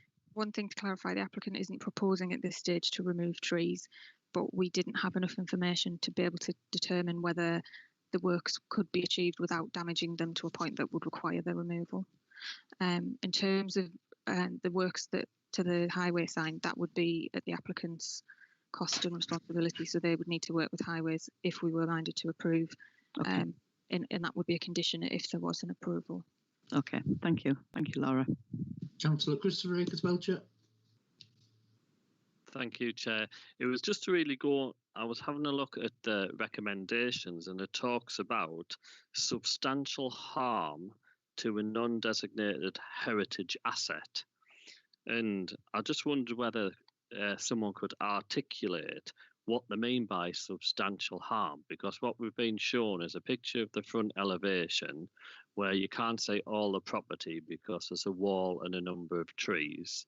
We've been shown a picture which is currently shown, which is like, if you were coming into Elwick and you can see a property in the distance, but I wouldn't know whether or not that was a designated heritage asset from that distance, and what buildings are on the other side of Elwick House, and what would the view be if you came in the other way?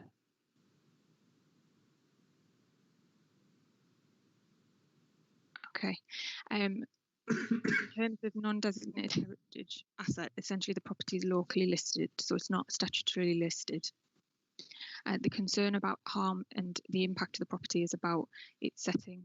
So it's a substantial property in a generous garden that reflects its status, and the proposed property is considered to be in competition with the main house rather than a small addition that you might perhaps have expected in terms of an ancillary building.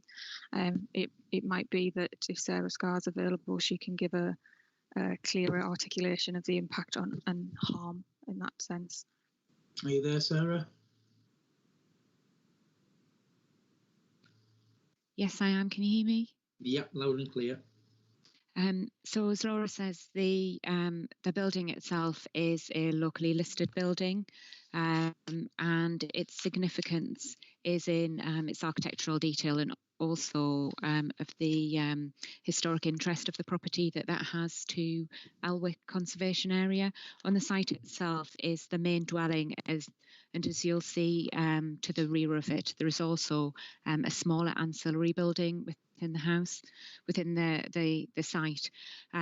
So that's considered to be the main makeup of the site. Now, in putting a property next to it, so, a substantial one, that will alter the character of that plot and the hierarchy of those buildings, in that it's recognised as I say, a large property with ancillary dwellings, and so introducing a larger property next to it would in some ways dilute the character of the site, because it would lose the garden setting that it has to the right of the property as you look at that. And it would also add to the built form on the site as well. I think the harm to the heritage asset, there is two tests on harm. There is substantial harm and there is less than substantial harm.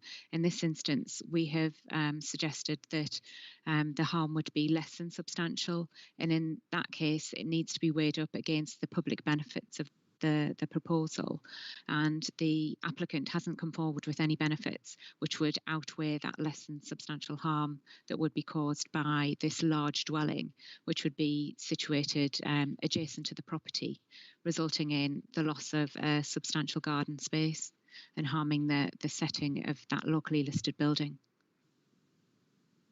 Chair, can I just come back, Yes, just for clarity, because I believe one main told it's about the setting, when in actual fact I still haven't had the answer of what's on the other side of the building, whether or not there is other buildings or there's more greenery at the other side, because I'm not familiar with the site. But to me, it's just quite subjective, that actually another building would, detract from that building. I can see from the plan there that there's obviously a building on the other side, and I personally don't see why it would detract from it having a building on either side. Councillor Lindridge. Thanks, Chair. Yeah, I've listened to what Sarah's had to say, and also about the tree preservation orders. I'm a little bit concerned in terms of the dialogue or lack of dialogue with the applicant. Are we actually engaging with them? Because it's been an ongoing, it's been discussed last year, and you said there's a lack of detail being provided to demonstrate the boundary can be suitably modified. Now, what are we actually asking? If the applicant was to if we were to accept this, do we not discuss these issues with the applicant and say, you can do this or you can do that, can you modify things? Because we just seem to make a statement to say we're refusing it because of there's insufficient detail. Surely that can be resolved and we can have some dialogue, and to come back to committee for us to say why and why not the applicant will accept that or won't accept it. Laura, do you want to come back in?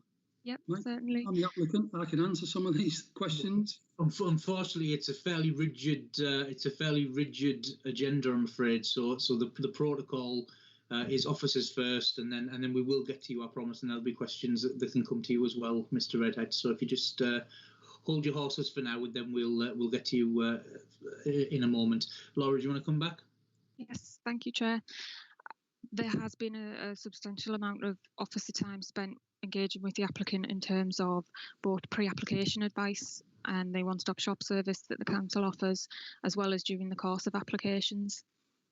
It had been suggested to the applicant that in principle, as Sarah alluded to, there are some small outbuildings ancillary to the main house that perhaps it may be acceptable for a small dwelling that might have been equivalent to a coach house, something subservient to, that didn't compete with Elwick House, may have been appropriate. There's been site visits with both the myself and the landscape architect. There have been meetings in the council offices with Sarah. I think it is fair to say we have engaged with the applicant.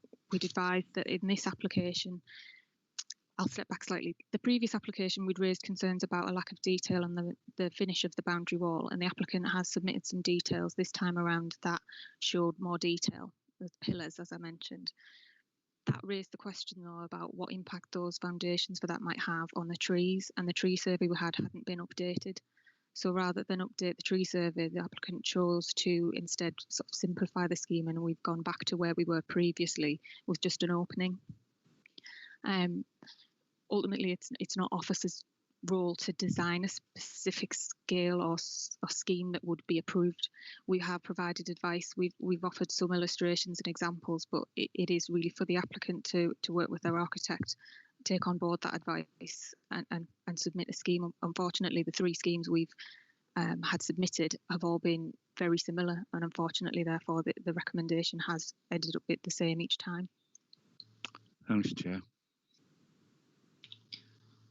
Okay, there's no further hands up, so we will move to the applicant, Mr. Redhead. You have 4 minutes with which to put your case across, and we'll start that now. Can I just make sure people can see the paper copy? Yeah, we've got a copy. Yeah, we were sent a copy. Right. Let me skip over page 2 and move to page 3.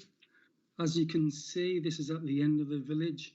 It is inside the development limit, and it is outside the conservation area.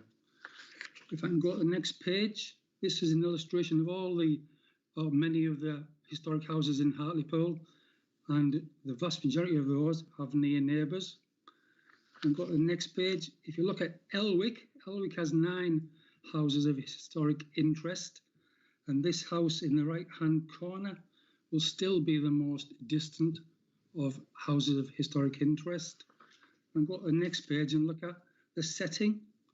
So Elwick House will be left with a 1/4 acre plot. It's got large front gardens, large rear gardens. It's got decking and patio areas. It's got a 2-storey coach house, and it's still got parking for 12 cars. The existing garden is unkept because it's just too big for one household to maintain. If this was the Elwick Gardens development, there's enough space here for 8 houses, not 2. Next page. Now we answer some of the questions of previously. If you look at the approach, if you look at it from the left or in front or the right, or indeed from behind, the picture below, the setting can't be seen. It has got blanketed with trees, which the trees at the front have all got TPOs on. There are no trees to remove.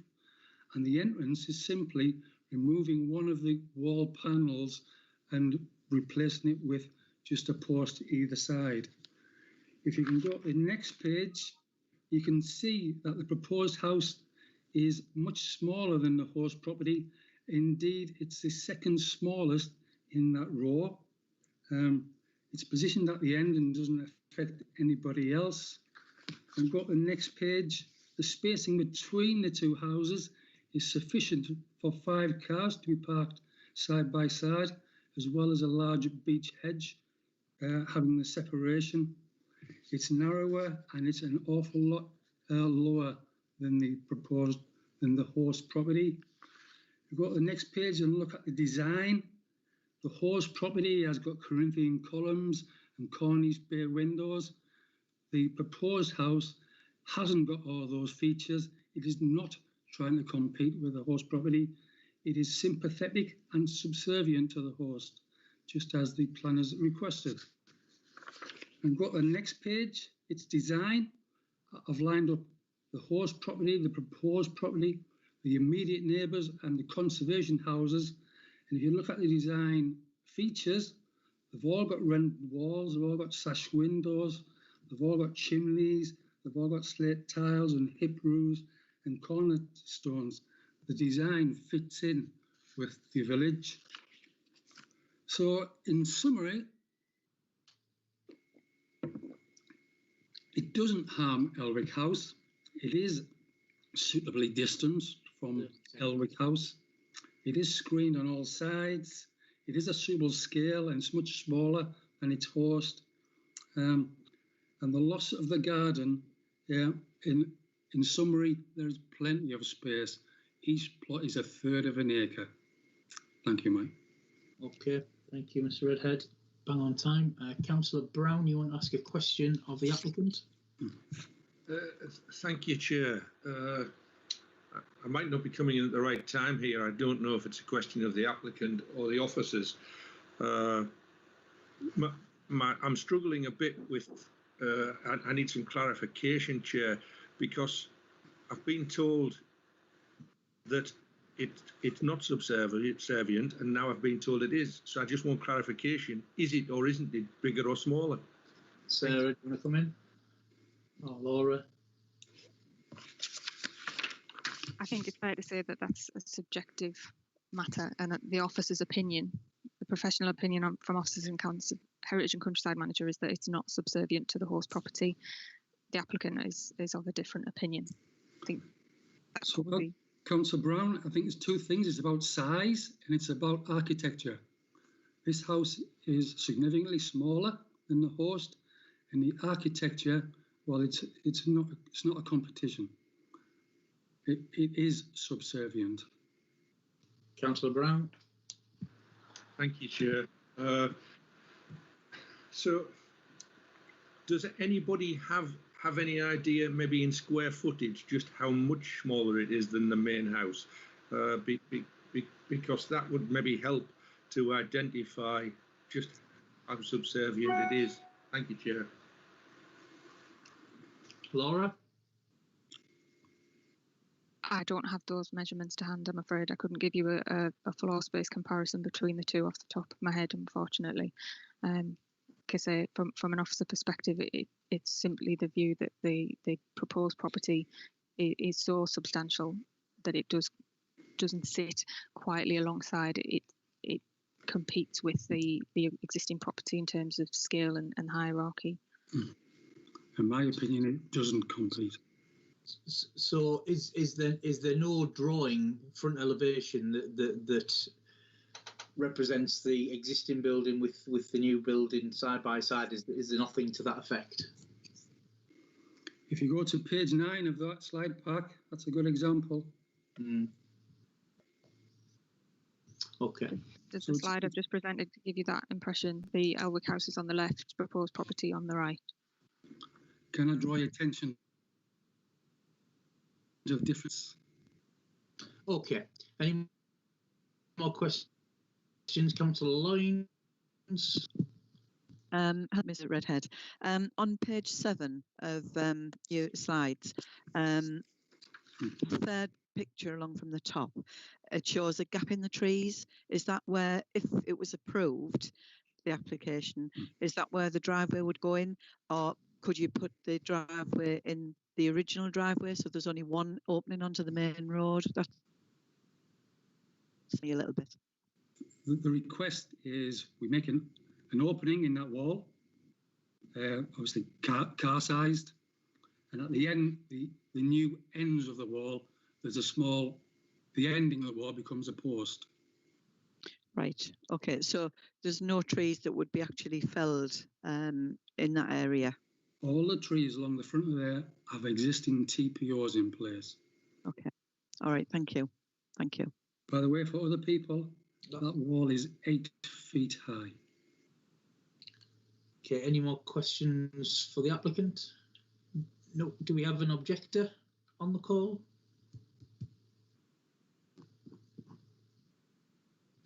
No. Okay. No, Mike. Okay. Okay, we're going to general debate. Any general debate? No general debate. Okay, yeah, the application is recommended for refusal, so you'll be voting for, against, or abstaining refusal of the application, and we'll go to the roll call, please, Joe. Councillor Tony Richardson. Yeah, abstain. Councillor Brewer. For refusal. Councillor Brown, Against. Councillor Buchan, Against. Councillor Fleming, Against. Councillor Akers-Belcher, Against.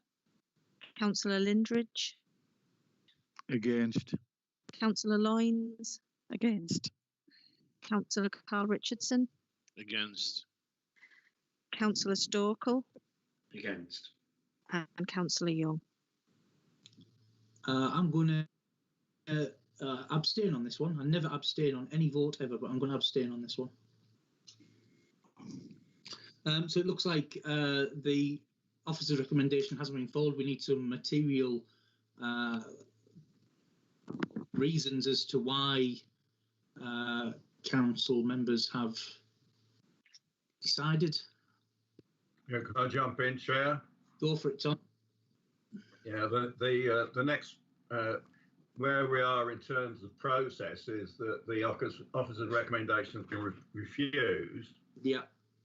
That means members have got two choices at the moment. One is deferral, or the other is to approve. If they move to approve, then it will be necessary to provide reasons for that approval. And also, if members are minded to approve, I think both Jim Ferguson and I will need to advise as to conditions and 106 agreements and things of that nature. So I think the first question is whether members want to defer or whether a member is minded to move an approval. Councillor Akers-Belcher. I think there's been a lot of debate on this today, and I think there's been a lot of comments. And in actual fact, if we collated all the comments to alleviate the concerns, especially Councillor Loynes raised about, the access, that there wasn't going to be no detriment to the trees, I think we could move for approval subject to the conditions being applied to alleviate the concerns that members have raised today. Do we have a seconder for that? I'll second that, Mike. Okay, Councillor Loynes. Yeah. And I say a second part of my little monologue there. It'd be Laura and myself need to advise members on conditions and things of that nature. So on conditions, I would suggest that the management conditions is reserved to the delegated to the Chief Planning Officer rather than being discussed at committee, unless members want to raise a particular condition. I don't know whether members have considered whether or not to think about a 106 agreement in relation to the retention of the Elwick House next door, but that's obviously a matter which members might want to ponder as well. So you're thinking as part of the Section 106 that we require that the house next door is protected? Is that what you're saying? Well, that's something that members could consider. So I think there are two things. First is a matter of conditions, and I would suggest that conditions are delegated to planning officers rather than being discussed at committee. We've done that in the past, so that's perfectly conventional. The second point is I understand that there have been certain concerns about whether or not Elwick House is going to be protected in the event that the applicant might want to remove it. So one of the questions for members is whether or not they want to invite a 106 agreement which provides for the future protection or the retention of Elwick House. Councillor Akers-Belcher. From a clarity point of view, I think the conditions, I'm quite happy for that to be delegated down to planning officers subject to consultation and agreement with the chair of the committee. And I don't believe that it is necessary to put 106 on it. And we could wrap everything that we've debated today in those conditions and them to be delegated down, but they must be approved by the chair of the committee. Yeah, I mean, that's fine. I think in terms of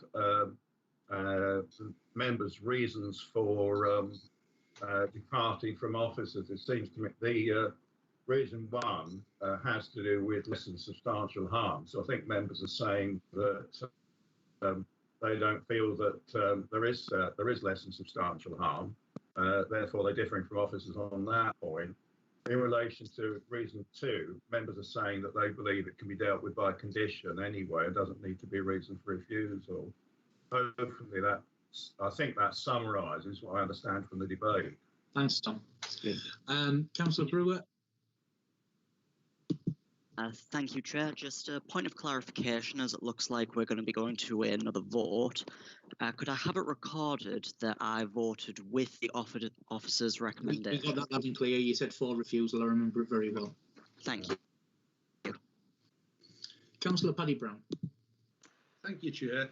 I think Christopher might have already covered this point off, but I didn't see the need or the link between accepting planning permission on the new dwelling versus protection on the old dwelling. And I think Christopher used different terminology to me, and terminology I'm not that familiar with, but is basically that what Christopher was saying. We'll have to ask Councillor Akers-Belcher. Councillor Akers-Belcher, is that what you were saying? Yeah, I just think, like, you know, we've had enough debate and we just need to proceed with that. My only concern by the advice we were given is just solely delegating it down to officers, and, like, you know, I would rather it was delegated down subject to approval with yourself. Okay. Yeah, so I can jump in there, Chair. That's the formula we used last time, and I think members were happy that it's delegated to the officers subject to consultation with yourself and the... Yeah, I'll accept that. That's great. Okay, so we Jim, is Jim trying to get in? Jim Ferguson. Someone's trying. Just to come in with the reasons for deviating from the officer's recommendation, but I think Tom summed them up. Yeah. He got in before me, so that's it. Just a question for Tom. Could the retention of the donor property be conditioned? It's possible. The situation with conditions is a bit problematic on that one. There's a House of Lords case on it, which suggests it might not be. But I think it's theoretically possible to use a condition, but I wouldn't say that it's the best way of doing it. Put it that way. I think it's the second best way of dealing with it, because I think conditions on the retention of this type of building are not as robust as other mechanisms like a 106 agreement or something of that nature. Okay, thank you, Jim. I think it might sound a bit foggy, but I think unfortunately it's one of these things where the courts have gone one way and then gone the other and gone back a little bit. So at any point in time, it's not quite clear exactly what the courts are going to determine in the future. That's why I went to the 106 point, because I wasn't 100% happy about proposing a condition. Okay, thank you. Okay, so the vote has gone against officer recommendation. The members, in summary, have said that they don't agree with the statement that it creates less than substantial harm. So we'll go to a vote that is to approve the application. So it's for, against, or abstain approval of the application, and we'll go to Joe for the roll call. Thank you, Chair. I'll start with Councillor Tony Richardson. Approve. Councillor Brewer. Against. Councillor Brown. For. Councillor Buchan. For. Councillor Fleming. For. Councillor Akers-Belcher. For. Councillor Lindridge. For. Councillor Loynes. For. Councillor Carl Richardson. For. Councillor Stokel. For. And Councillor Young. For. That application has been approved. Mike, with conditions delegated to officers and the chair. Thank you. Yeah, that's fine. Thanks for the clarity, Jim. Yeah, okay. Item 13, 10 Regent Square. Thank you, Chair. That's me again. I'll just get the PowerPoint up. This PowerPoint starts at page 118 of your PowerPoint. If you're using the paper copy, you should be able to see the site there on the screen. It basically relates to 10 Regent Square. There's a couple of applications which we will deal with in turn. For retrospective planning permission and listed building consent for the installation of a composite front entrance door and a UPVC frame at 10 Regent Square. You can see 10 Regent Square there. It's a listed building. The proposed door is shown on these photos. Probably the best picture is in the top right-hand corner. You can see the door there. It's a modern door with two lights within the upper portion of the door. If we go to the next picture, you can see what the door used to be like. It's the middle door in the three doors that you can see. You can see it was a solid door without any lights, a solid timber door. The application site is a mid-terrace two-storey property on Regent Square. The building is Grade 2 listed, and it's within the Headland Conservation Area. The application has been advertised with site notice, press notice and neighbour letters. To date, no responses have been received. The consultation replies received are outlined in the report, with objections received from the Heritage and Countryside Manager and the Civic Society.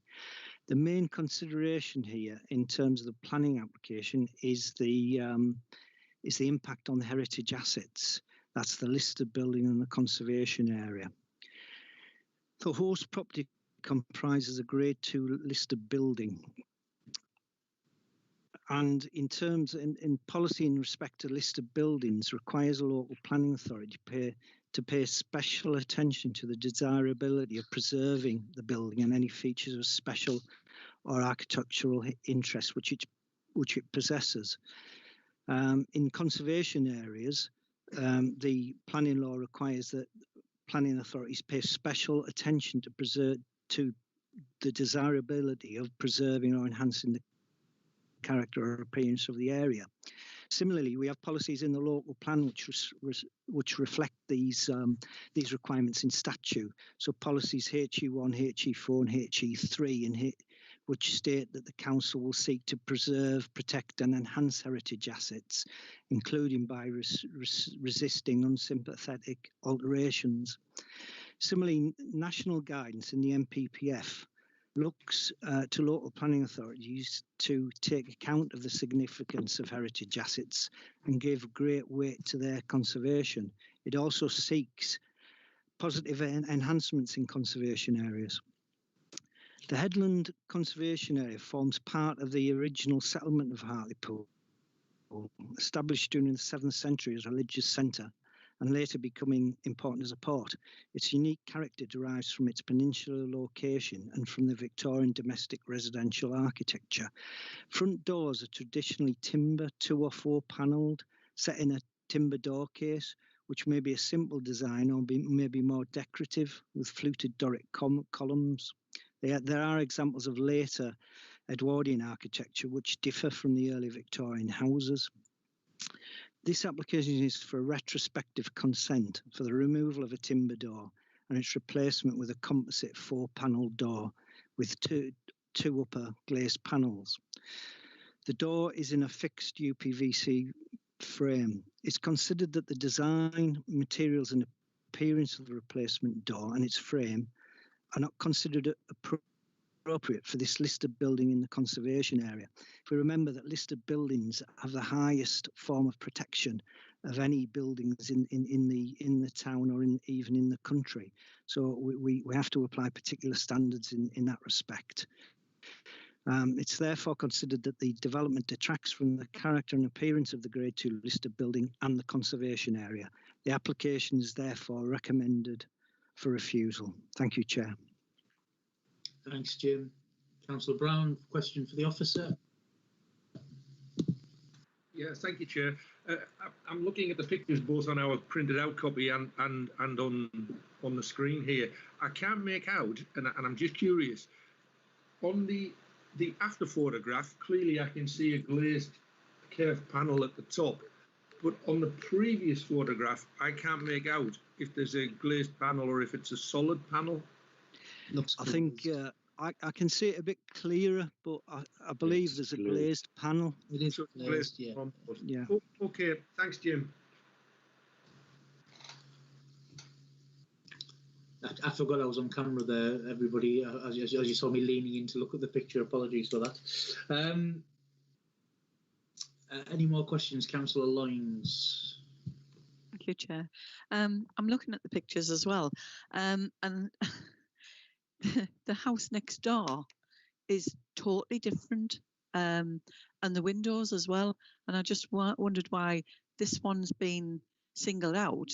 I know we're not dealing with the other one, but the other one, it looks like number 8, it could be, is totally out of character, where at least the number 10 is double glazed, it's UPVC, obviously trying to keep the heat in the property.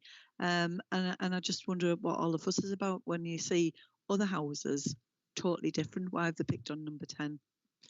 I think there will be differences between houses in the Headland, Councillor.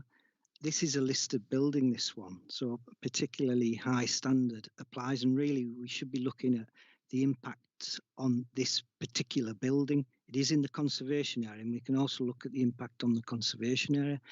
But I think we've said in the past that this conservation area is at risk. So if we look around and look for the lowest common denominator on adjacent sites, we may not choose an appropriately sympathetic design that's sympathetic to the conservation area and the listed building.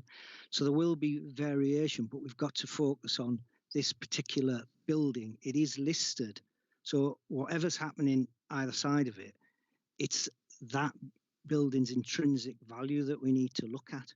So we need to determine what's appropriate on this building, not look at what's happening further down the street, which there will be history behind. And I think, you know, some of the members were on the walk around the conservation area that we took many months ago, probably years ago now. It is a concern that the conservation area is deteriorating. It's these little decisions that are made that could affect it. So if we look at things that aren't right adjacent or down the road and say, well, therefore this is all right, I think we're in difficulties. I don't know whether Sarah wants to come in on that. Well, if I can just ask as well while I'm on. So is that the only listed building in that street then? It seems bizarre that I couldn't say off the top of my head, Brenda. Right, okay. Obviously, this is listed. We're not, as you said yourself, we're not dealing with applications on other buildings, so we need to consider that. And as all the guidance says, take the opportunities to improve things when we're dealing with applications. Okay. Sarah, do you want to come in? Sarah? Just to confirm, there are variations in the design of windows and doors around the area. Those have changed over time, depending on when renovations have been made to properties, but there have also been more recent changes to buildings. This is a particularly interesting square on the Headland Conservation Area in that it has had a lot of investment, both in the square itself. You'll see the railings around a garden, which had substantial investment from the North Partnership scheme to restore those gardens. But also a lot of the properties in here and within this street and square were granted and do have traditional timber windows and doors. So I would say the quite close snapshot that you have here on your screen is not necessarily a reflection of the wider street itself. Aside from that, I know your comments with regard to the UPVC windows on the adjacent property. We have been working with the enforcement officer in planning to address a lot of the issues with regard to unauthorised works across the Headland Conservation Area, and I'm sure you will recall from previous meetings that there have been a number of schemes brought to the committee to take action against, to try and make those alterations and restore those traditional details where they've been lost. It was mainly the door that caught my eye on the next door. It's totally out of character.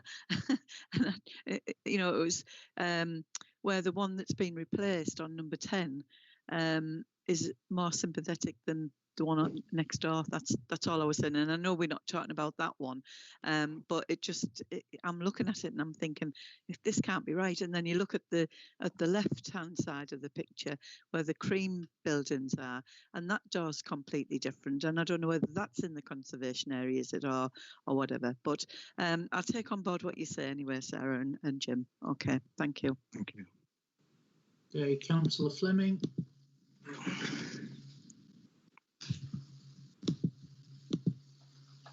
Councillor Fleming.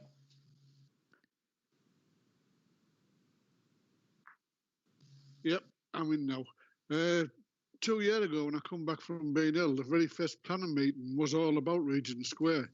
And we had quite a lot of the people there up for action against them about the windows and doors. And they were all chucked out because they'd had them put in 30 odd years before, even though they were UPVC. And the one with the orange door, that would have been in 35 years or something. I mean, at the end of the day, it's like they say, houses are the side. Some of them are different because a few years ago, they relaxed the way they looked at the planning. And this one that we're looking at is actually, like you say, grade 2. And although I'm against a lot of what Sarah says a lot of the time about them, with the listed ones, we haven't got a lot of leeway. And I think I'll be supporting the council recommendation. Okay. Councillor Lindridge. Oh, thanks, sorry. Chair. Yeah, I'm just going to reaffirm what Tim said there. This is a grade 2 listed building, and what happens if we don't support this? We're chipping away at our heritage. It's the thin end of the wedge. Somebody else sees that, and then they put a retrospective plan application in. I'm sorry to be a pain, Councillor Lindridge, but we're not quite in general debate as yet. So I appreciate, but I think we've had 2 comments there that are probably airing on general debate rather than being questions. So I'll pause you there, but I'll bring you straight back in. I'll put you number 1 of the list to come back in, if that's all right, Councillor Lindridge. I think Jim Ferguson wanted to come in. Yeah, just to say to members, I don't know whether you've noted, but we have sort of more recently, certainly since we had the site visit in the Headland, we've been where applications have been refused here. We've won virtually all the appeals. I can't think of one that we've lost, to be honest with you. Where we've followed the officer recommendation in respect to the use of traditional materials, and it's a great success, really. So we have kind of we have a track record where decisions go with officer recommendation of winning these appeals. Thank you. Okay, thanks, Jim. Is the applicant here today? No, he isn't, Mike. Okay, Councillor Brown, do you want to make a comment? Sorry, not make a comment, ask a question. That's where we're at. We are asking questions. So ask a question. I can understand, don't get me wrong, I'm very sympathetic to what we as a council are trying to do at the Headland, and I agree with what we're doing. I'm curious then, I can understand why people would want to change from wood to UPVC because it doesn't go bigger and smaller in the 2 different temperatures, and you can open and close it in winter and in summer. Is there a man-made product that would satisfy, or must it be made out of wood? Thank you, Chair. I think that's probably one for Sarah. Mike, I think Well, wood I is. think the key answer, as somebody who has tried to renovate or has renovated a Grade 2 listed building in the past, is that Sarah is always available for advice. And I think what we're dealing with here is a situation where the design probably hasn't met with the standard, and yet it's still gone ahead. And as somebody who has probably used hours and hours and hours of Sarah's time in the past to get it right. I think the importance here is that the Grade 2 listed building is a Grade 2 listed building and therefore has national protection. And I think the comments have been made. So rather than going into general debate, unless Sarah wants to come in and make further comments, I'll be happy for that. But I think we need to probably move on. It doesn't look like Sarah wants to come in, so that's fine. Okay, so have we got an objector? No, we haven't, Mike. Okay, no ward councillors on the call in terms of wanting to speak. So the recommendation was there any general debate? Councillor Lindridge, you did want to make a comment, so I will go back to Councillor Lindridge for general debate. Thanks, Chair. Yeah, I'm just reiterating what I said earlier. It is a Grade 2 listed building. We're chipping away at our heritage. If we don't make a stand like this, within a few years, we're not going to have any heritage sites on the headland or elsewhere in the town anyway. So I'll be supporting this. I fully support Jim's verbal response there, in relation and Sarah's supporting this. So I will be supporting officers on this. Thank you. Okay, unless there's any other comments, doesn't look like there's any hands up. The vote is based on the recommendation for this application to be refused. So it is for refusal, against refusal, or abstain refusal. So we'll go to the vote, please, Jo. Thank you, Chair. I'm going to start with Councillor Tony Richardson. For. Councillor Brewer. For refusal. Councillor Brown. For. Councillor Buchan. For. Councillor Fleming. For. Councillor Akers-Belcher. For. Councillor Lindridge. For. Councillor Loynes. For. Councillor Carl Richardson. For. Councillor Stokel. For. And Councillor Young. For. That application has been refused. Item number 14 is back at 10 Regent Square. So we've got another application regarding this particular property.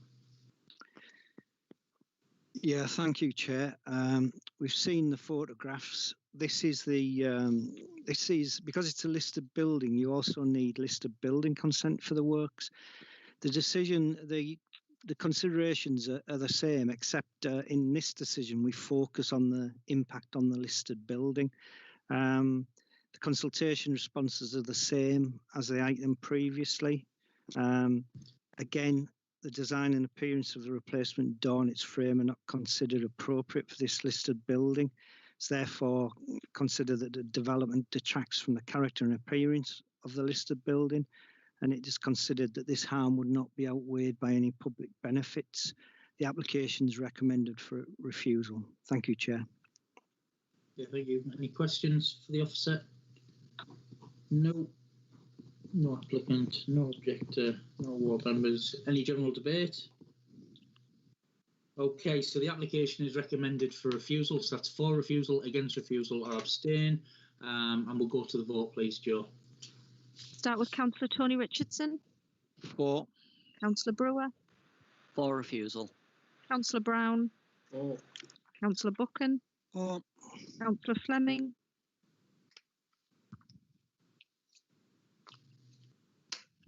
Did you get that? For. Thank you. Councillor Akers-Belcher. For. Councillor Lindridge. For. Councillor Loynes. For. Councillor Carl Richardson. For. Councillor Stokel. For. And Councillor Young. For. That application is refused.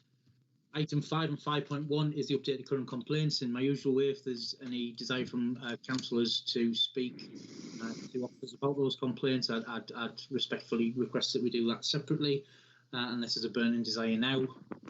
No hands raised, that's good. Item 6 is any other business which I consider urgent. Last committee meeting, we discussed the site visits being physical. Since then, we've now got the rule of 6.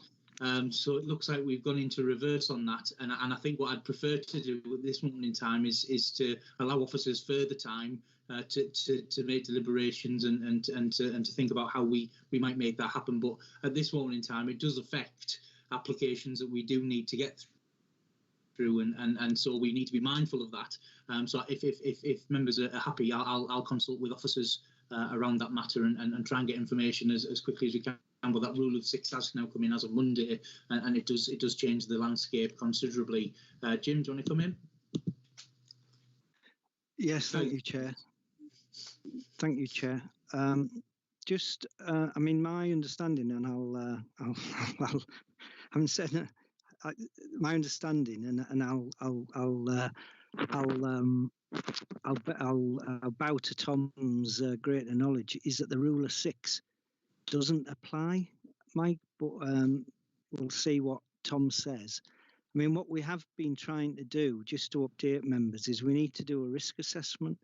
So we're working on that at the moment.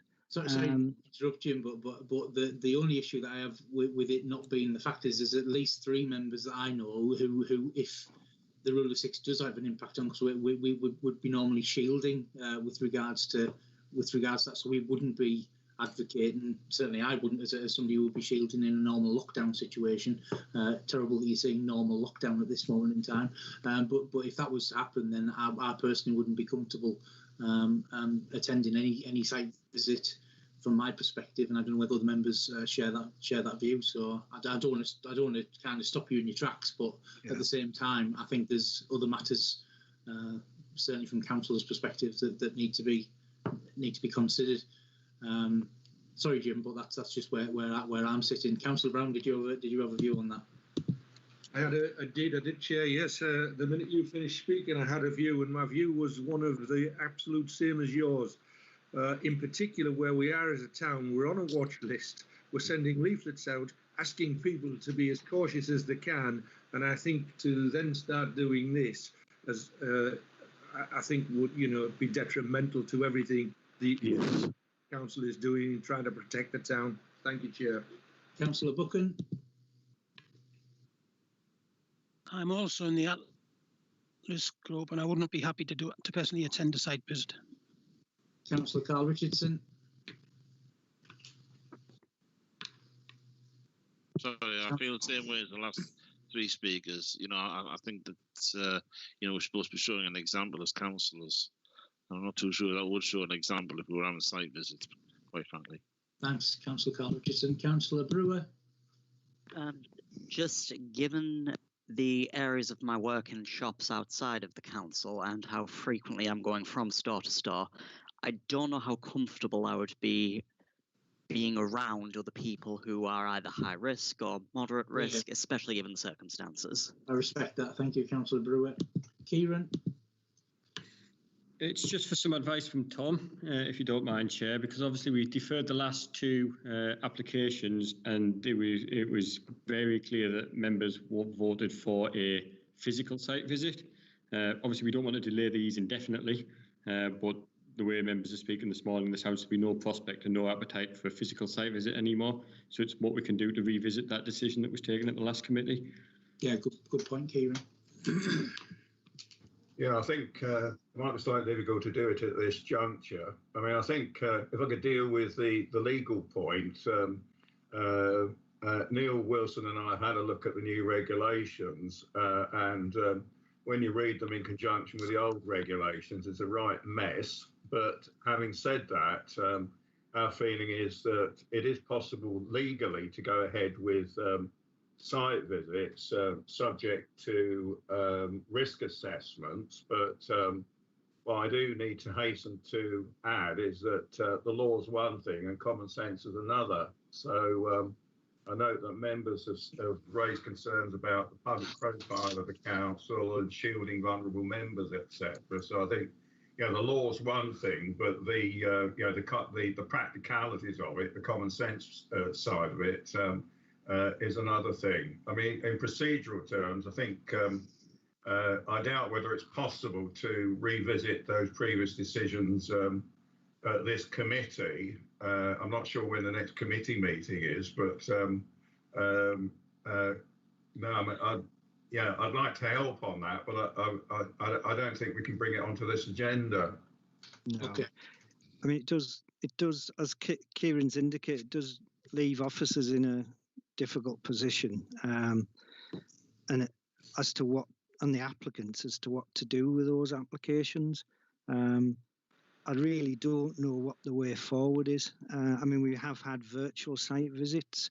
The problem in this respect is some of these sites are probably not on Google Earth because they're quite new developments.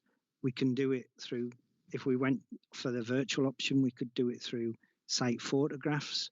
But I'm aware that there were strong feelings when these applications were considered that we should have a physical site visit. Yeah. Can I make a suggestion then? The as I said, kind of at the beginning of what I said, cutting you short, Jim. That maybe there's a lot more deliberation that can happen in the background about this, and that we don't necessarily need to discuss this now. And if we come to the next meeting with a list of potential options, that would be more useful to the committee. And I'm just aware that we're kind of 2.5 hours in, and I, for one, probably need to go back to work at some point.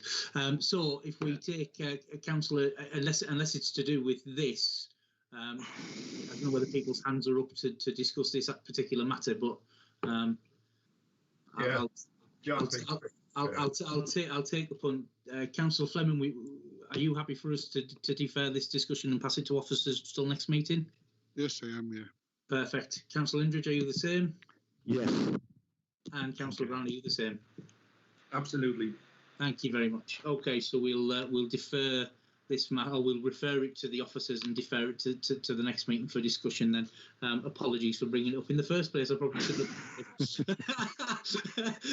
I thought it was urgent. Actually, it turns out it's urgent from an application perspective, but obviously we need some further clarity on all that. And the only other piece of business that I've got before we move into closed session is to give a personal vote of thanks to Councillor Brenda Loynes for wanting to seek further clarification on those home group applications, and I think that extra clarification helped us massively through the member seminar, and so I kind of want to praise her for that action that she took at that particular meeting. Tom, thank you very much, Mike. It was very interesting, and we learned a lot. I think it was. Yeah, thank you. Tom was waving, I think, or he was moving a piece of paper. I can't decide which. Okay. Oh, there you go. You're back on now. No, I mean I was just agreeing with you, Chair. I think that's been extremely helpful. Brilliant. Okay, thank you very much. Can I have a proposer to go into closed session then, please? Proposed. Thank you very much. And a seconder. Thank you very much. We'll go into closed session. Can we turn the live link off, and Joel let us know when that's gone off?